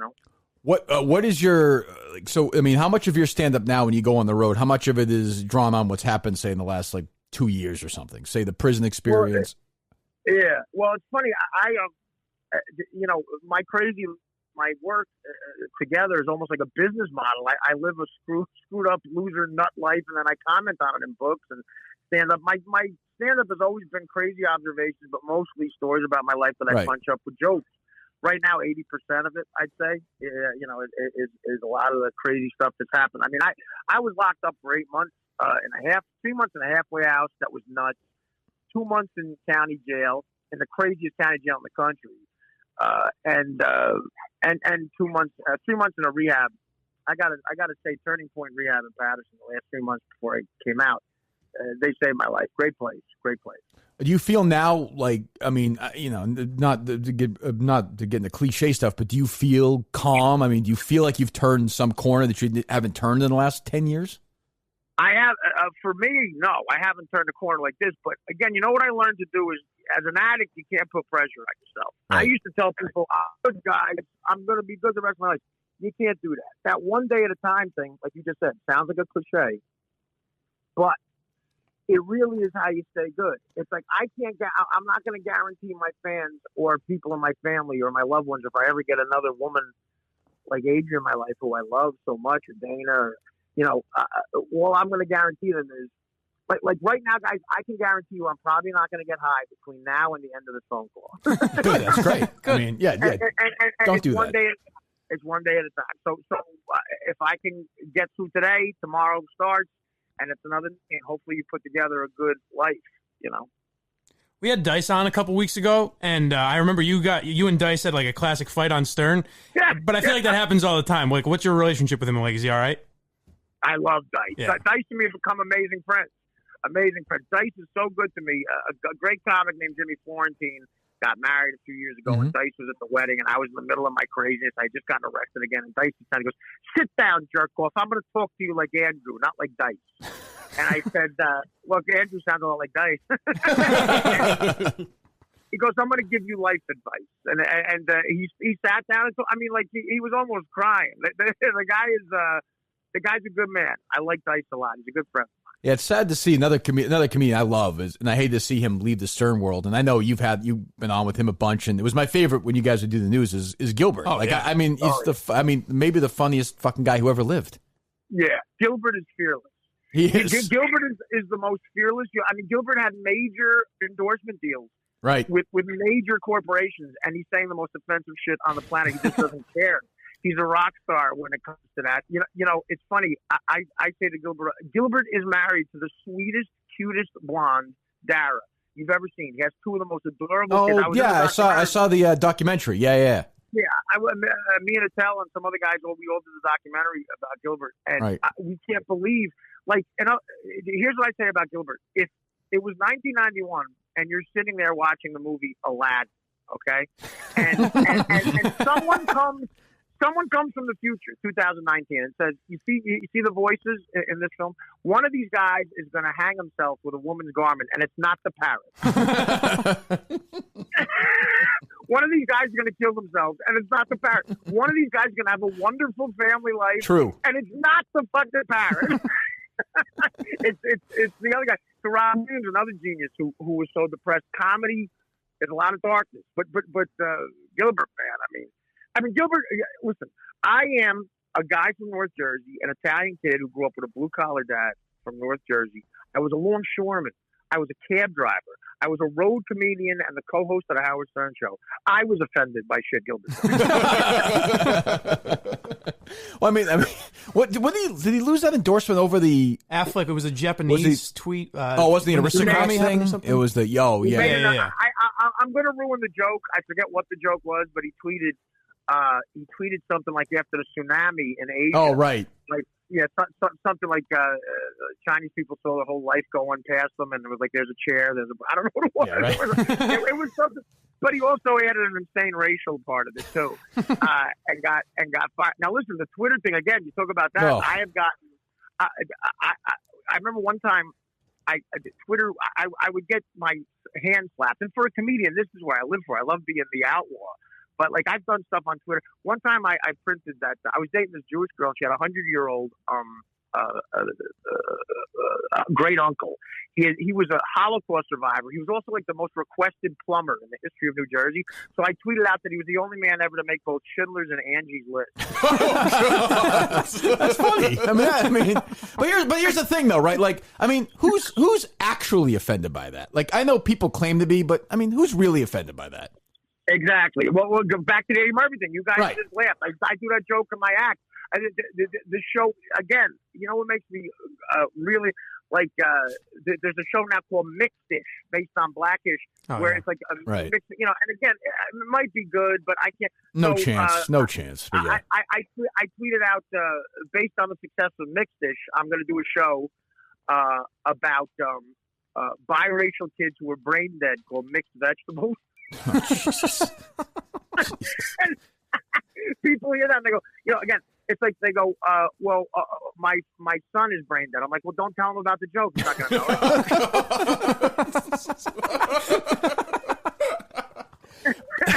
it. But I would think for you, like, I know Mike had just asked you about, is it dangerous to get back into stand-up? But I got to think, like, if you're with somebody and you're on the road and you're having dinner and you're breaking balls, that must be in some ways, too, like, insanely therapeutic at the same, you know, I mean, I don't know, just have somebody who understands, like, because, you know, I mean, no matter what your job is, and your job is so different, if you're talking to somebody who, you know, you're in some meeting, who the fuck's going to understand what you're talking about?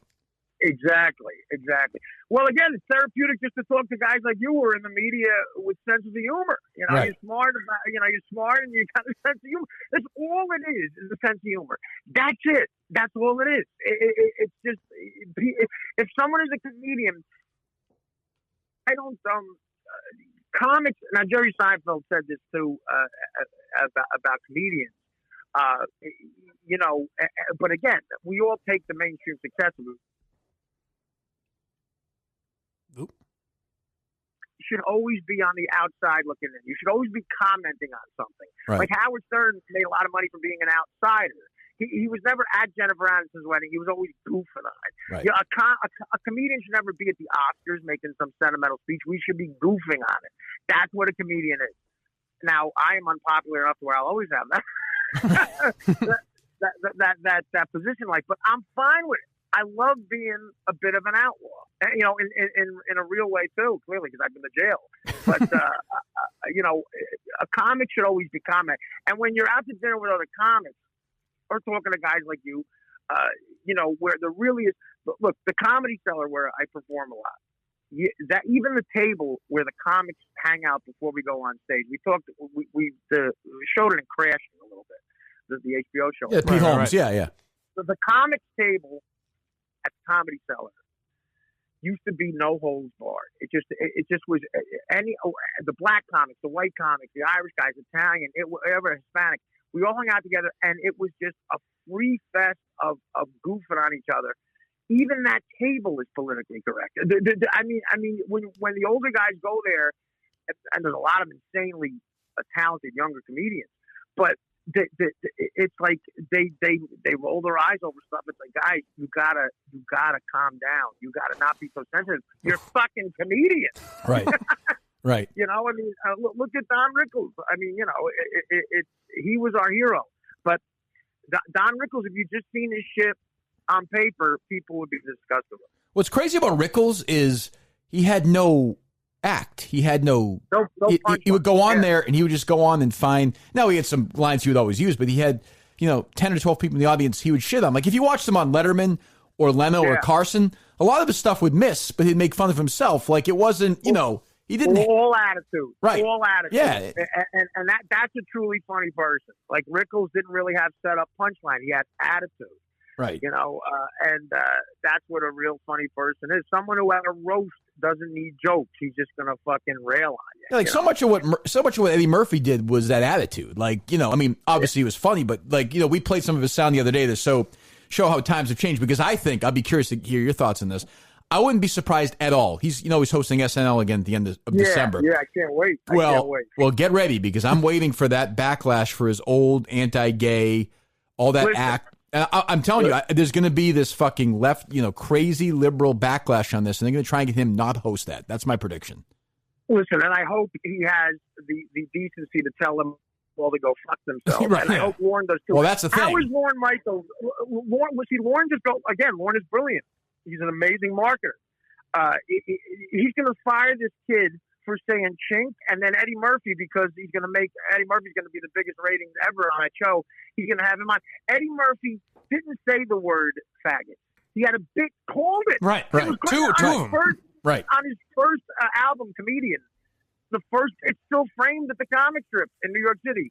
It's a bit called faggot. It says number one, and it's, you know, and Eddie Murphy is so talented that he's one of those guys who could tell you he's going to be funny. He goes, I'm about to be funny, then I'm going to stop.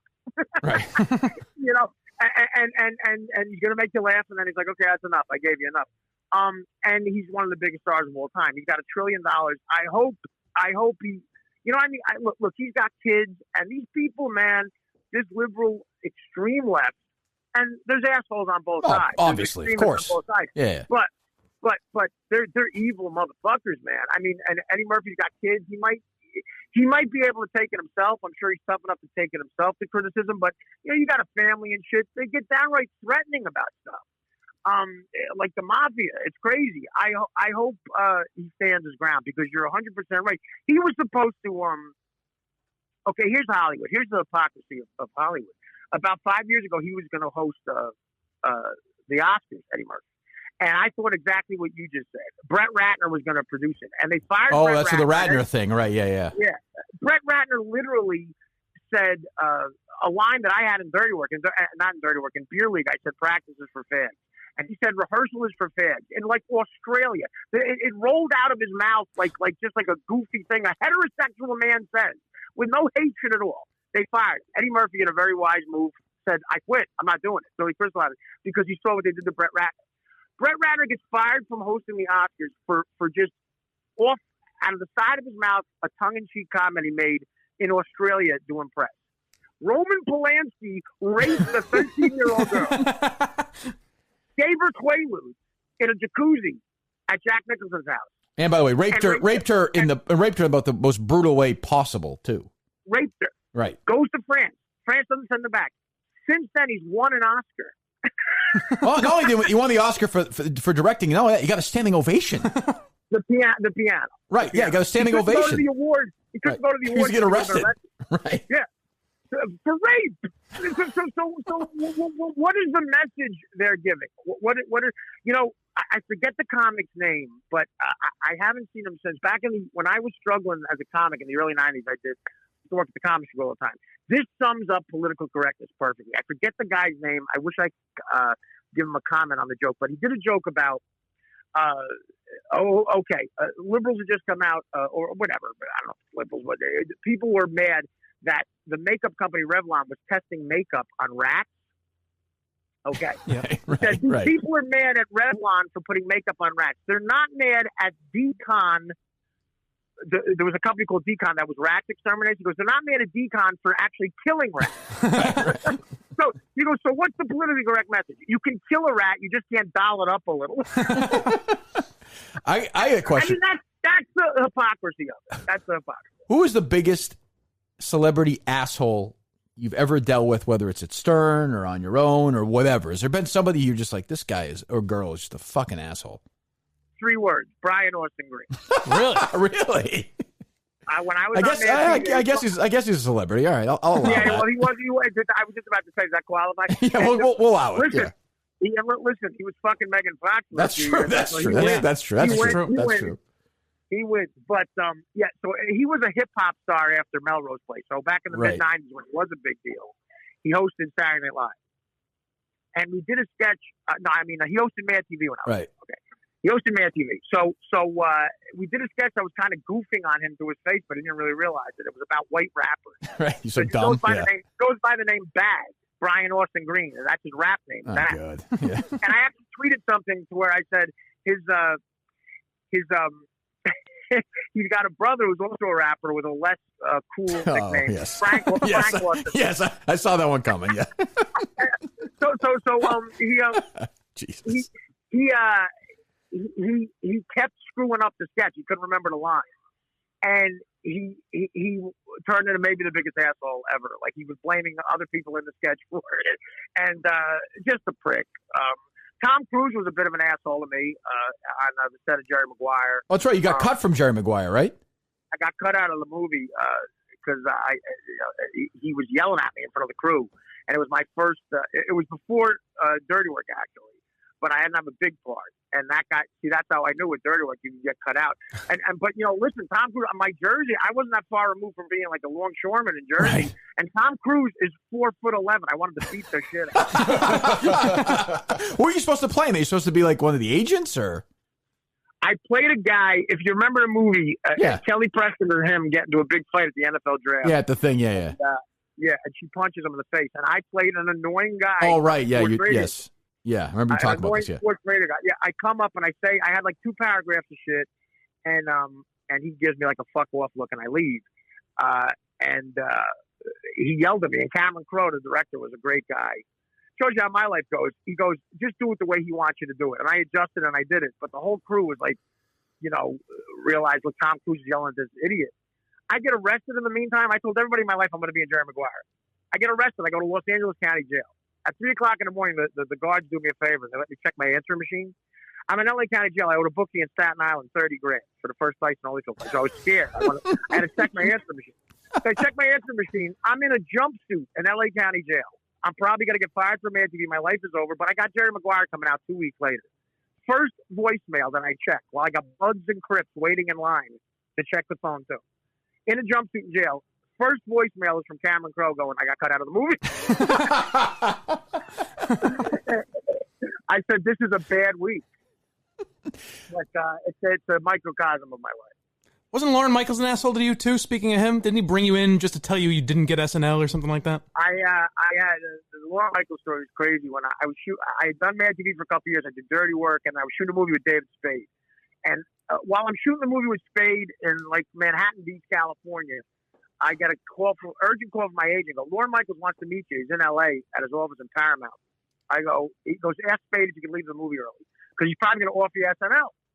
And at the time, I was like, well, do we want to do that? It's going to be a pay cut. I was making a lot of money, And I had done 2 years on Mad TV. It was weird he wanted to meet me, but it's Lorne Michaels, so you give him the respect.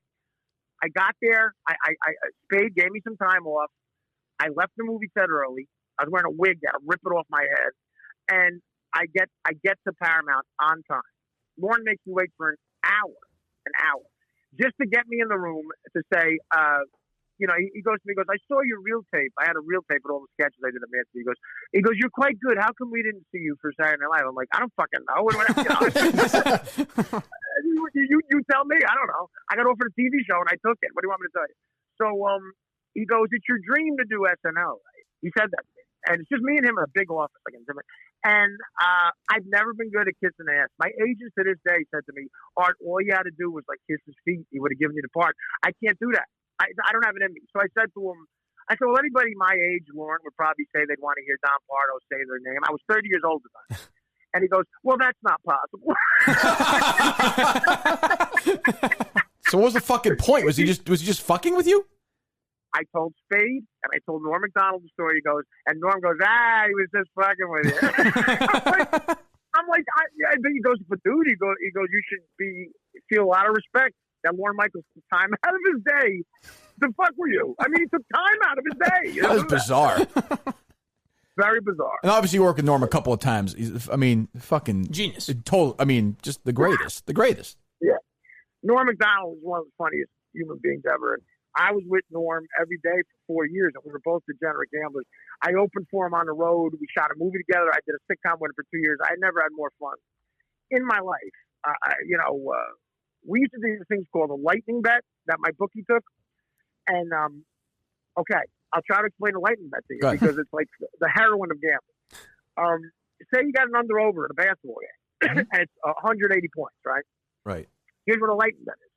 If you lightning bet, and we used to bet $1,000 a point. If you lightning bet $1,000 a point, once you hit 180, every point in a basketball game that goes over 180, you win $1,000. So every basket, you win $2,000. Right. If you hit the 180. So every basket's $2,000. Every 3-pointer's $3,000. So if you hit the number, you're winning money every 5 seconds on a level of so you're shaking. Okay. If you go under, you lose $1,100 for every point because you lose the vig too. Jesus. So it's $1,100 every. Okay, so I'm going to give you what happened.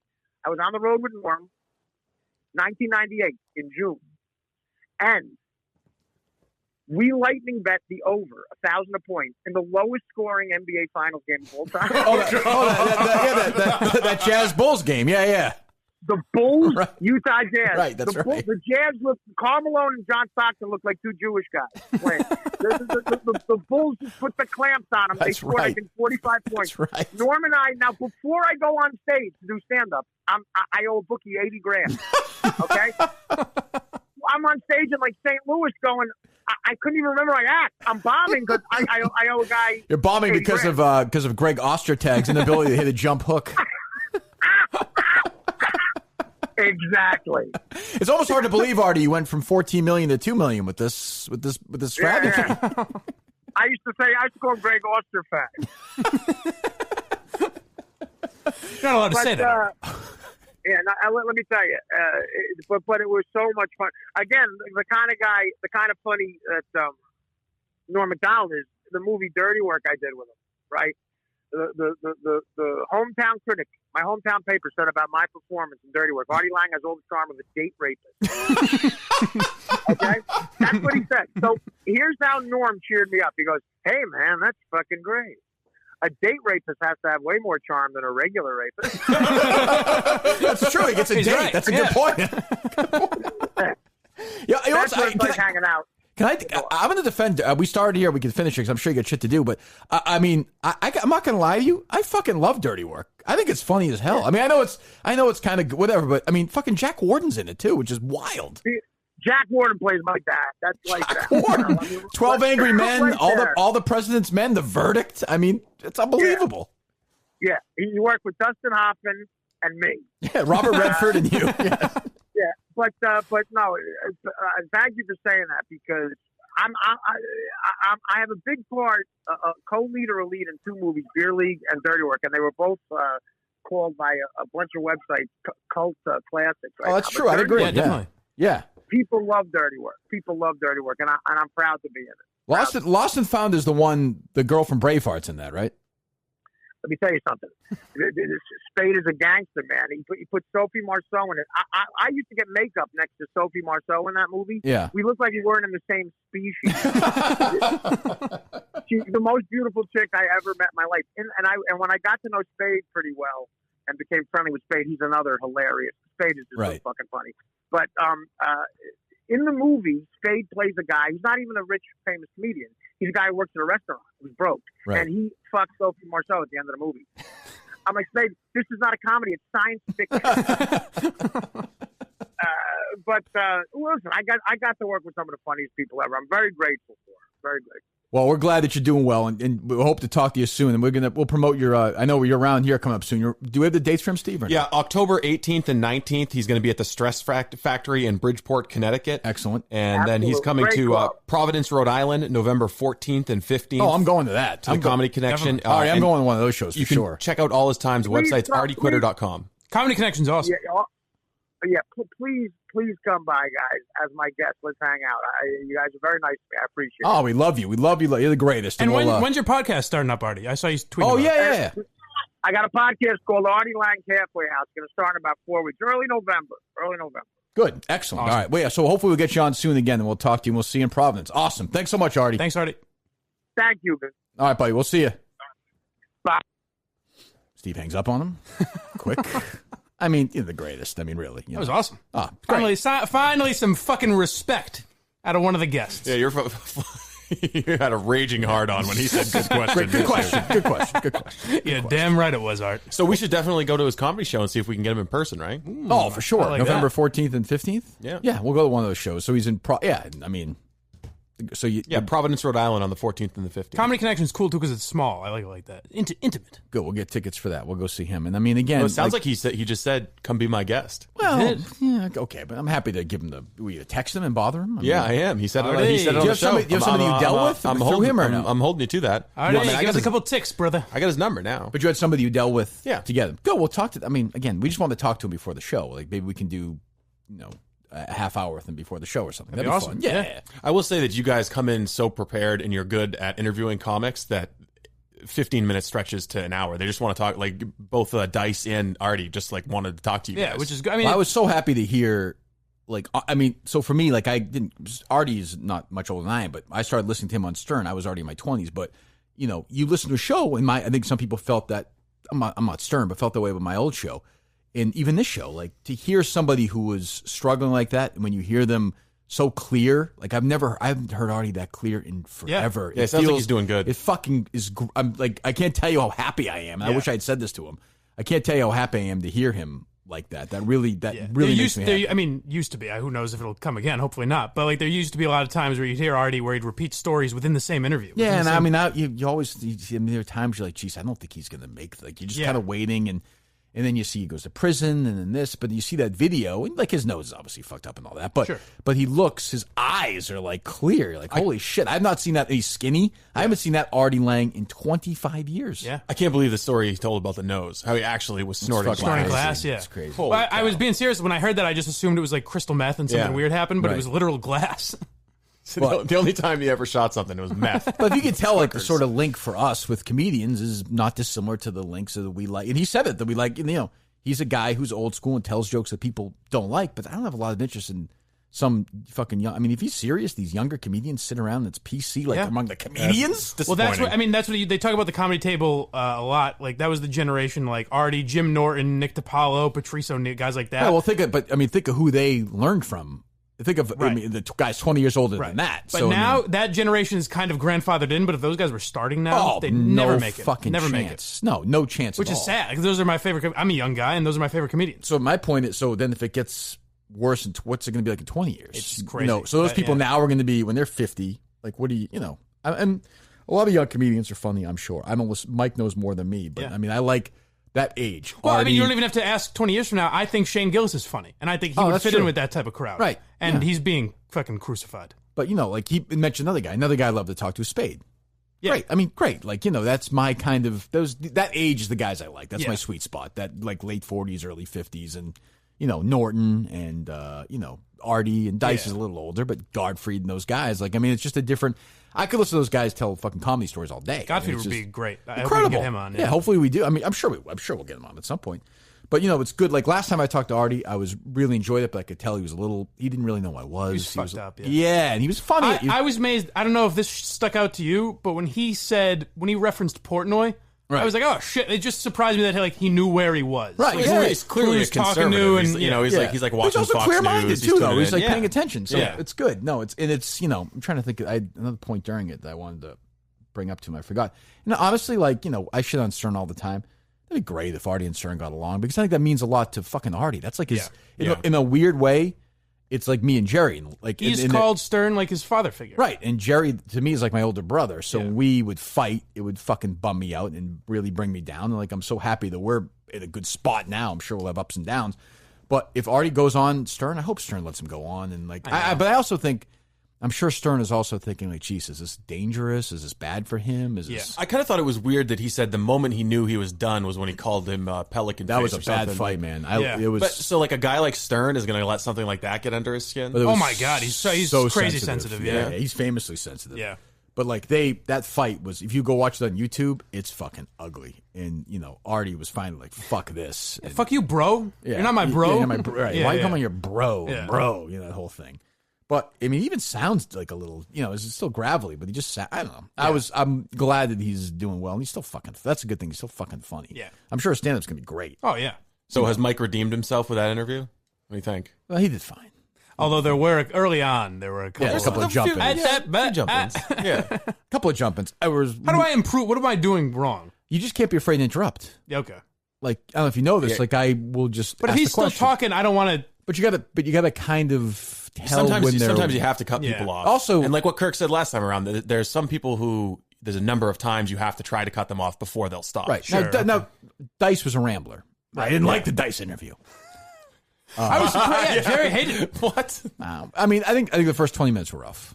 That was Yeah. Once we got rolled, we should have cut it off. I mean, I think we all agree. In retrospect, we should have cut. But he was great. Once he got going, he was awesome. There's nothing here we should cut. But Artie was great right off the bat. But Artie, like Dice. Well, you doesn't- asked the perfect question for Artie because then we felt comfortable. Like What's that? The Rickles question right off the bat. Yeah, I thought of that yesterday. I was As soon as you signal that you are familiar with his work and you've done your research and like Right. you know what you're doing, I think that sets him at ease. And he loves you know? he loves talking about comedy. Yeah. Like, and he's told these stories, some of them in different places, and which is fine. I don't mind it. But like with these guys, like Artie, like Dice is not a listener. No. Artie's done a lot of radio, so he actually listens. Yeah. So you can Yeah. interrupt him as I would interrupt you. You interrupt. He knows how to do it. Yeah. So it's not a big deal, and you can tell when they're kind of. He wasn't a rambler either. No. But when he's winding down, he doesn't care if you interrupt him. He doesn't give a shit. I mean, he's got a thick skin, so you can interrupt him and not everything has to be like a question either. It can just be an observation, and he can riff on that too. So it's not. I'm happy to give you pointers. Thank you. Whatever you need. And his podcast will probably be good. Like he will tell, like you said, a lot of the same stories, but like he's very honest about shit. Oh, I think his podcast. I was surprised when he came right out and was like, "Yeah, I had $14 million. I've got $2 million I've got left." two, yeah. Oh, if you had said to Artie, I was A actually lot of people are kind of dodgy about that. I was stuff. actually going to ask him this, and I wanted to ask him about the Braveheart girl, but on that movie. So we did that movie, Lost and Found with Spade. It was like a late '90s movie, a bomb. Mm-hmm. But he was this third lead, like this wacky sidekick. I'm always curious, like how much did he get for that? Yeah. Right. Oh yeah. If he said 400,000, I wouldn't be surprised. If he said 2 million, I wouldn't be surprised. If he said 8, I just don't know. When was it? The late 90s? Well, it was after Braveheart for her. It's probably 98. I doubt he was getting millions of that. No, I don't think so Before either. Stern. But I bet you he was getting as a third lead in the comedy, a studio movie, probably 350, 400 grand. I Yeah, bet, that right? seems more fair. Yeah. Yeah, but I mean, he would answer shit like that, and other people would be like, "Well, I don't want to get into my finances." Well, Yeah. it was, I did well. it was I did well. handled. Yeah. But he's worth $2 million. So I tell you, when you guys were asking about Dice, all I could think of in my head was Dice does the fucking. it's true. And he's the Dice wedding story. Yeah, but he's just he's a fucking open book. Like sometimes it's painful if you care about if you're a fan of the guy. It's fucking painful to watch. I know it sucks. And I know what but no, I'm glad that was fucking fantastic. Good job, Steve. Good booking. Yes, excellent. Good job. work. Even Mike, a decent job. On that Oh, video. thank you. Everybody, great job. I do know what the complaint will be, though. What's that? As we all do, I think. What? The phone dropped out. Oh yeah, the phone. Is that just a studio? Yeah, Is that it gonna might be, be. I think yeah. it's just cell service. is that gonna be a concern going forward or no? No, No. It was the good thing is it was oddly lucky that he would drop out, but actually we've been Get right back to his point. Yeah, it was strange. It was almost like it was a delay or something. So. Yeah. But what a couple of days from Mike. Jeez, Artie Lange, prank phone calls. Oh, God. And who knows what's happening right now on your local radio station. That's true. Yeah. Yeah. Let me hear Danielle's Open from today, Steve. Up to date or what? Yeah, come on. Matt in Providence, what do you got for us on the Patriots? Line 4, Jimmy. Hi, Matt. Go ahead. So, obviously the Patriots have been neglecting the tight end position this year. That's why I thought it was me. We all know Belichick wasn't going to go and take a first or a second round talent there. But there were so many guys out there that we could have had later in the draft. There's a stud out of Maine, Harlan Ackerson. I mean, that's just why aren't we moving on someone like this? It's incredible. Okay, so Ben Watson doesn't do it for you? It'd be great to have a tight end, but I don't know if it's necessary. It's not about a tight end. It's about the mismatch. Listen, Ackerson is not the guy. It's N'Keal Harry or I like Ackerson. Don't get me wrong. He's big. He's got a big frame. I love Gronk too. Don't get me wrong. But it would be nice if you had that option because you get a linebacker. Hold on for a second. Just stop. Think about why they're responding to this and having this conversation. Like, no, if Steve had worn the shirt you're wearing now, this is the way the world works, right? They wouldn't be talking about that. You know what I mean? Like everything. What's it called? The butterfly effect. Yeah. Yes. Yeah. That is the butterfly effect right there. Or if I didn't, if I wasn't annoyed by the shirt, if I wasn't annoyed by you, yeah, this wouldn't have happened just a at all. different mood. Yeah. Right. This Matt from Providence would never have called.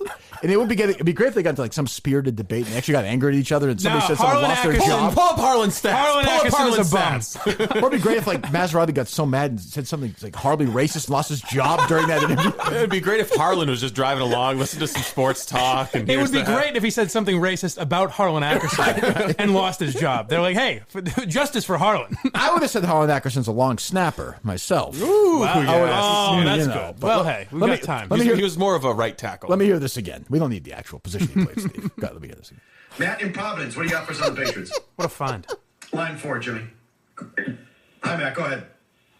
So, obviously the Patriots have been neglecting the tight end position this year. And Hold on real quick.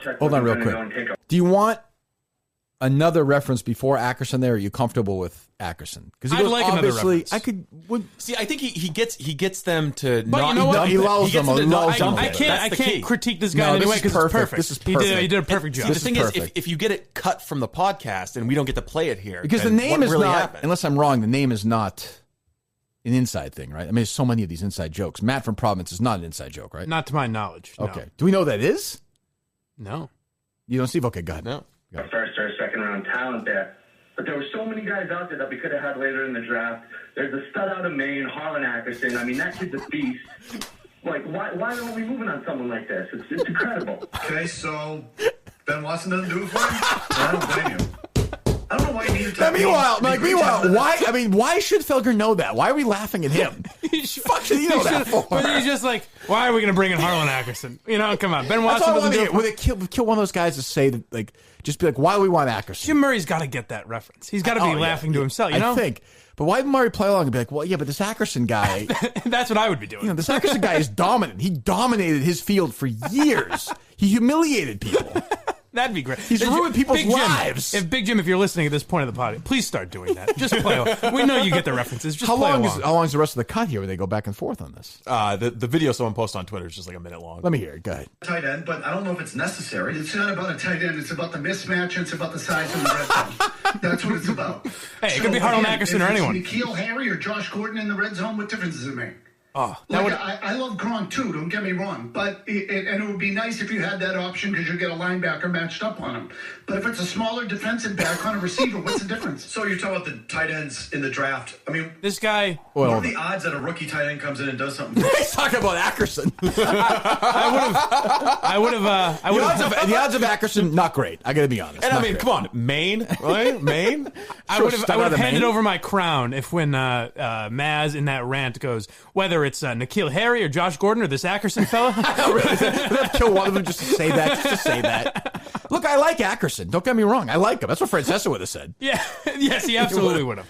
Oh, okay. Well, now I know what I got to do. Ackerson. Yeah, I like him. Yeah, he's good. He is a stud. You're right. He's a stud. Now I know what I got to do for Francesa. Oh, that's unbelievable. That is great audio. That is tremendous. Excellent job. That might be the best. Excellent job, Matt. That might be the best call yet because it got such a reaction. Right. They discussed it. They really perfect. dwelled on it. Do. Like, I like the rapid fire references trying to just bomb them and confuse them. Right. But you got to get them to interact with it. Like, you got to get follow-up questions. You got to change the flow of their conversation. Like, those guys are probably still talking about a fucking It would be great if you were end. listening to that and like later you call you like, well, what about Ackerson? Like, why just ignore Ackerson? Guy's a beast. I like what Matt from Providence said You earlier guys are about sleeping Ackerson. on Ackerson. Have you guys seen his tape? You guys are experts. Why aren't you talking about Ackerson? Well, I have a feeling Mike Francesa may get a call about a long snapper named Steve Robinson. I'm not taking just a calls. possibility. I'm not taking calls about long snapper. What are you doing? What are you doing? I know Rob. I like Roberts. He's good. But it's not what this is about. That's all we need is one of those confirmations, and that would go so far. Oh God, excellent work, man. Oh, good wrap up to that. I mean, Jesus, Yeah, excellent, perfect excellent. spot. That's funny. How'd you hear about that? Twitter? Yeah. Well, you guys were interviewing him. I was looking. We for, still looking for couldn't stuff on find Twitter. our. What are you doing though? That's what I. No, that's we what I thought haven't. that was going to be. I think we're gonna get. I am calling for the Minifans to do a bunch of what are you doing? You know, here's what I want. I want what are you doing? Here's what I want, and I'll lead the charge tomorrow. But I hope everyone's with me. Well, today. I got you. I hope everyone's with me. I will call the Greg Hill Show and ask, "What are you doing?"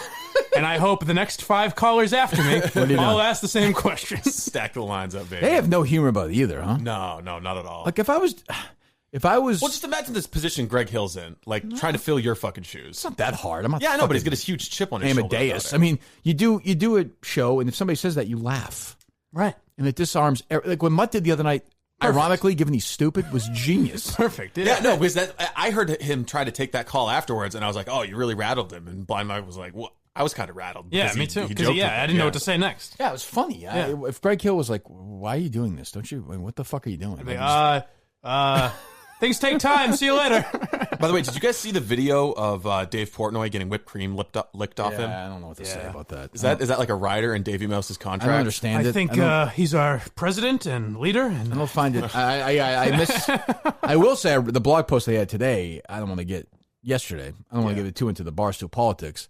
But if you do take 2 Chick-fil-A sandwiches, you're an asshole. Yeah. Like I mean, come on, you got to let everybody go. Piece of shit. You know what? I don't think anybody here did that. Nope. Nobody in this room. And we won't when we're Chick-fil-A there. sandwich. I didn't know Barstool was so anti-gay with the Chick-fil-A stuff, but that's whatever. Hey, we love Chick-fil-A. Oh, I love Chick-fil-A more than anybody on the planet, but I know they're so political. And I mean, the women.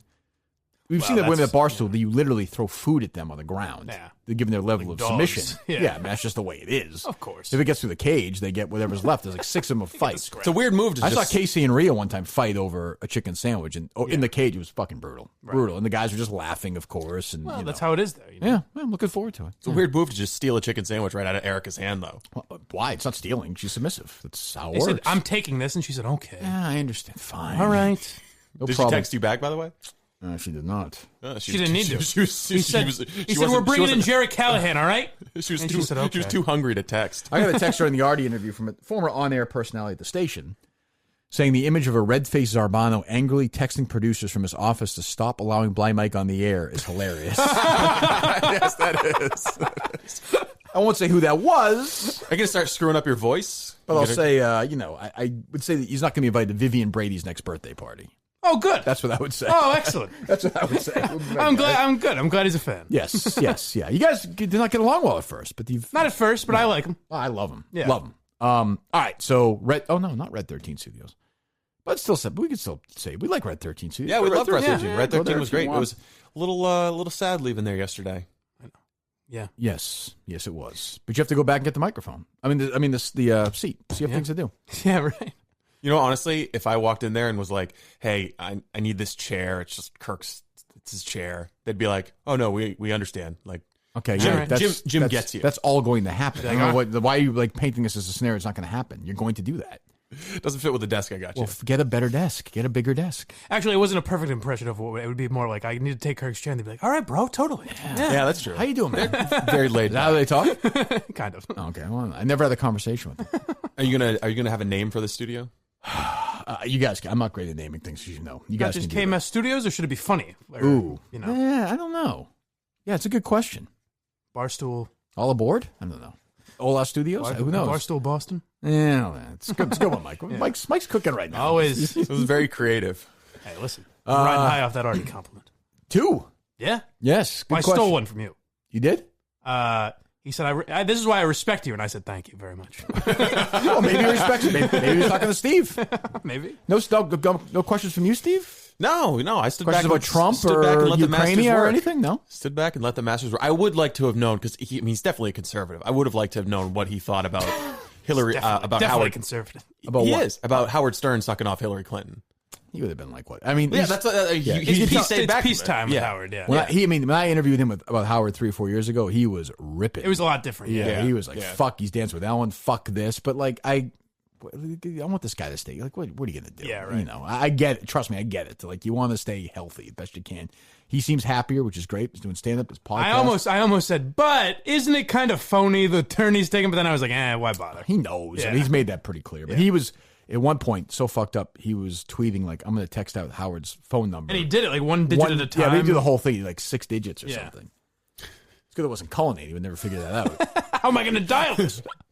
You want to call anybody before we're done here? Jesus. People seem to be What are you reacting doing? well to the what are you doing? Want to see what segment. someone's doing before the weekend starts? Sure, why not? Yeah. What do you want? Let me think. Let's think. Should we call the gentleman that texted you?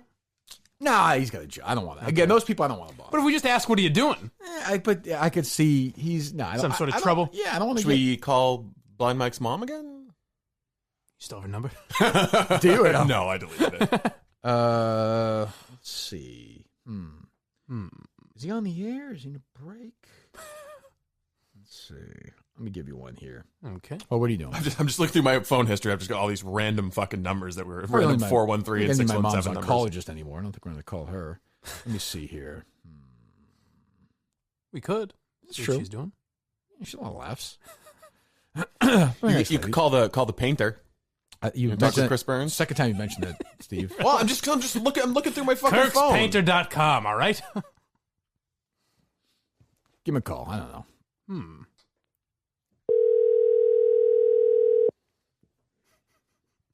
What are you doing? This is a good game. This is my favorite. Hi, this is Mike. I can't get to my phone right now, but please leave me a Would message. you like to leave him a and I'll get back message? to you. Thanks a lot and have a great day. Want to leave him a message? Sure. At the tone, please record your message. When you've finished recording, you may hang up or press 1 for more options. Hey, Mutt, what are you doing? Yeah, what are you doing, buddy? Yeah, there you go. Didn't really work as well as I'd hoped. Nah. I would like one more heading into the weekend. We got to get one. We gotta get a Gotta hit. get one. Let me think.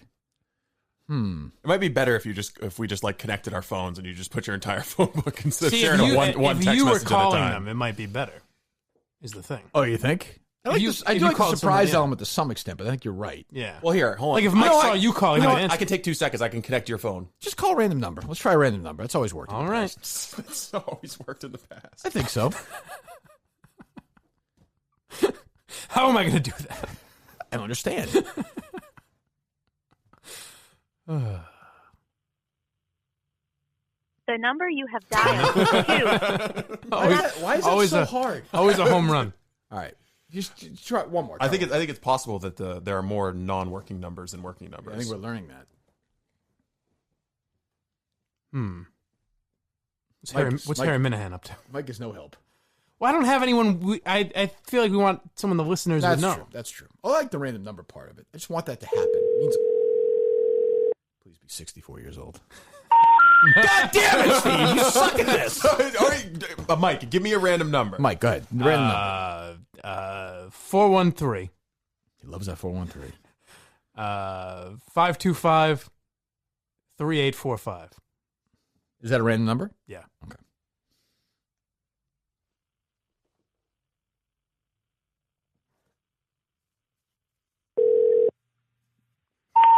Damn it. Insane. Is that insane to you?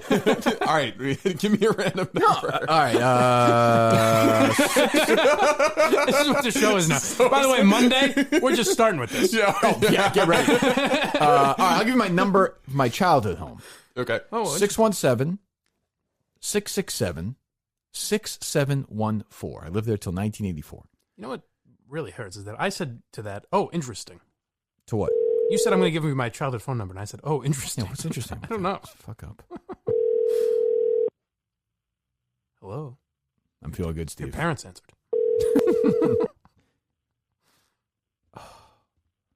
No. God damn it. What'd you do if your dad answered?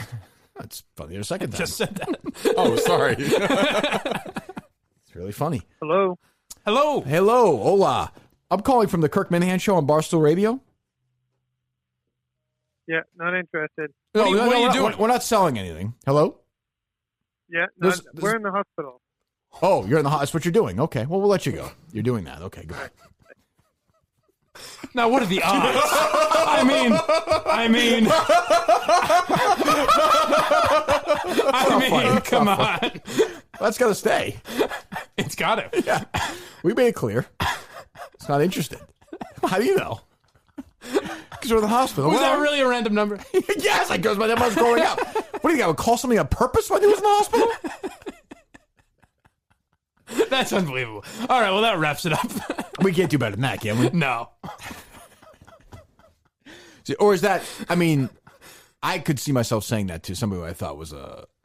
Sure, but just You're saying the guy's in the hospital and he's a liar? What am I saying? Just lying He may about not be it. in the hospital. He said Just we're accusing him of could be lying. visiting somebody in the hospital. Yeah. Or he may just work in the That's hospital. not a bad excuse. I'm in the hospital. That'll get someone off the phone. That's true. Yeah. That's what Cullen first told me when I I'm called not him. interested, he says. Yes.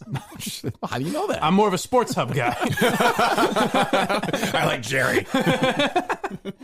I'm not interested. You're not interested? Obviously. Just hangs up the phone. Winks. All right. We'll talk to you later. Oh, shit. We didn't do it. We did Milton's. Free sportsbook book. Free sportsbook. Hang on here. Freesportsbookpick.com. We're not Yes. done yet. I've got the Vikings +2. +2, and your other one is you're not. I said the Cowboys. Cowboys, right? Yeah. All right, so Minus we have Free 2.5. Sportsbook Pick, our great friends there, and our great friends at Milton's. We'll give them one more plug because they deserve it. They've been so great to us. You can outfit us in New York. You'll see all the pictures. We're going to take plenty of pictures and video there. You'll see us all over the place. Trust me, I'll be making news there. Miltons.com. Go there, or the stores in Chestnut Hill Square, Chestnut Hill, and Braintree at the Soshore Plaza Mall.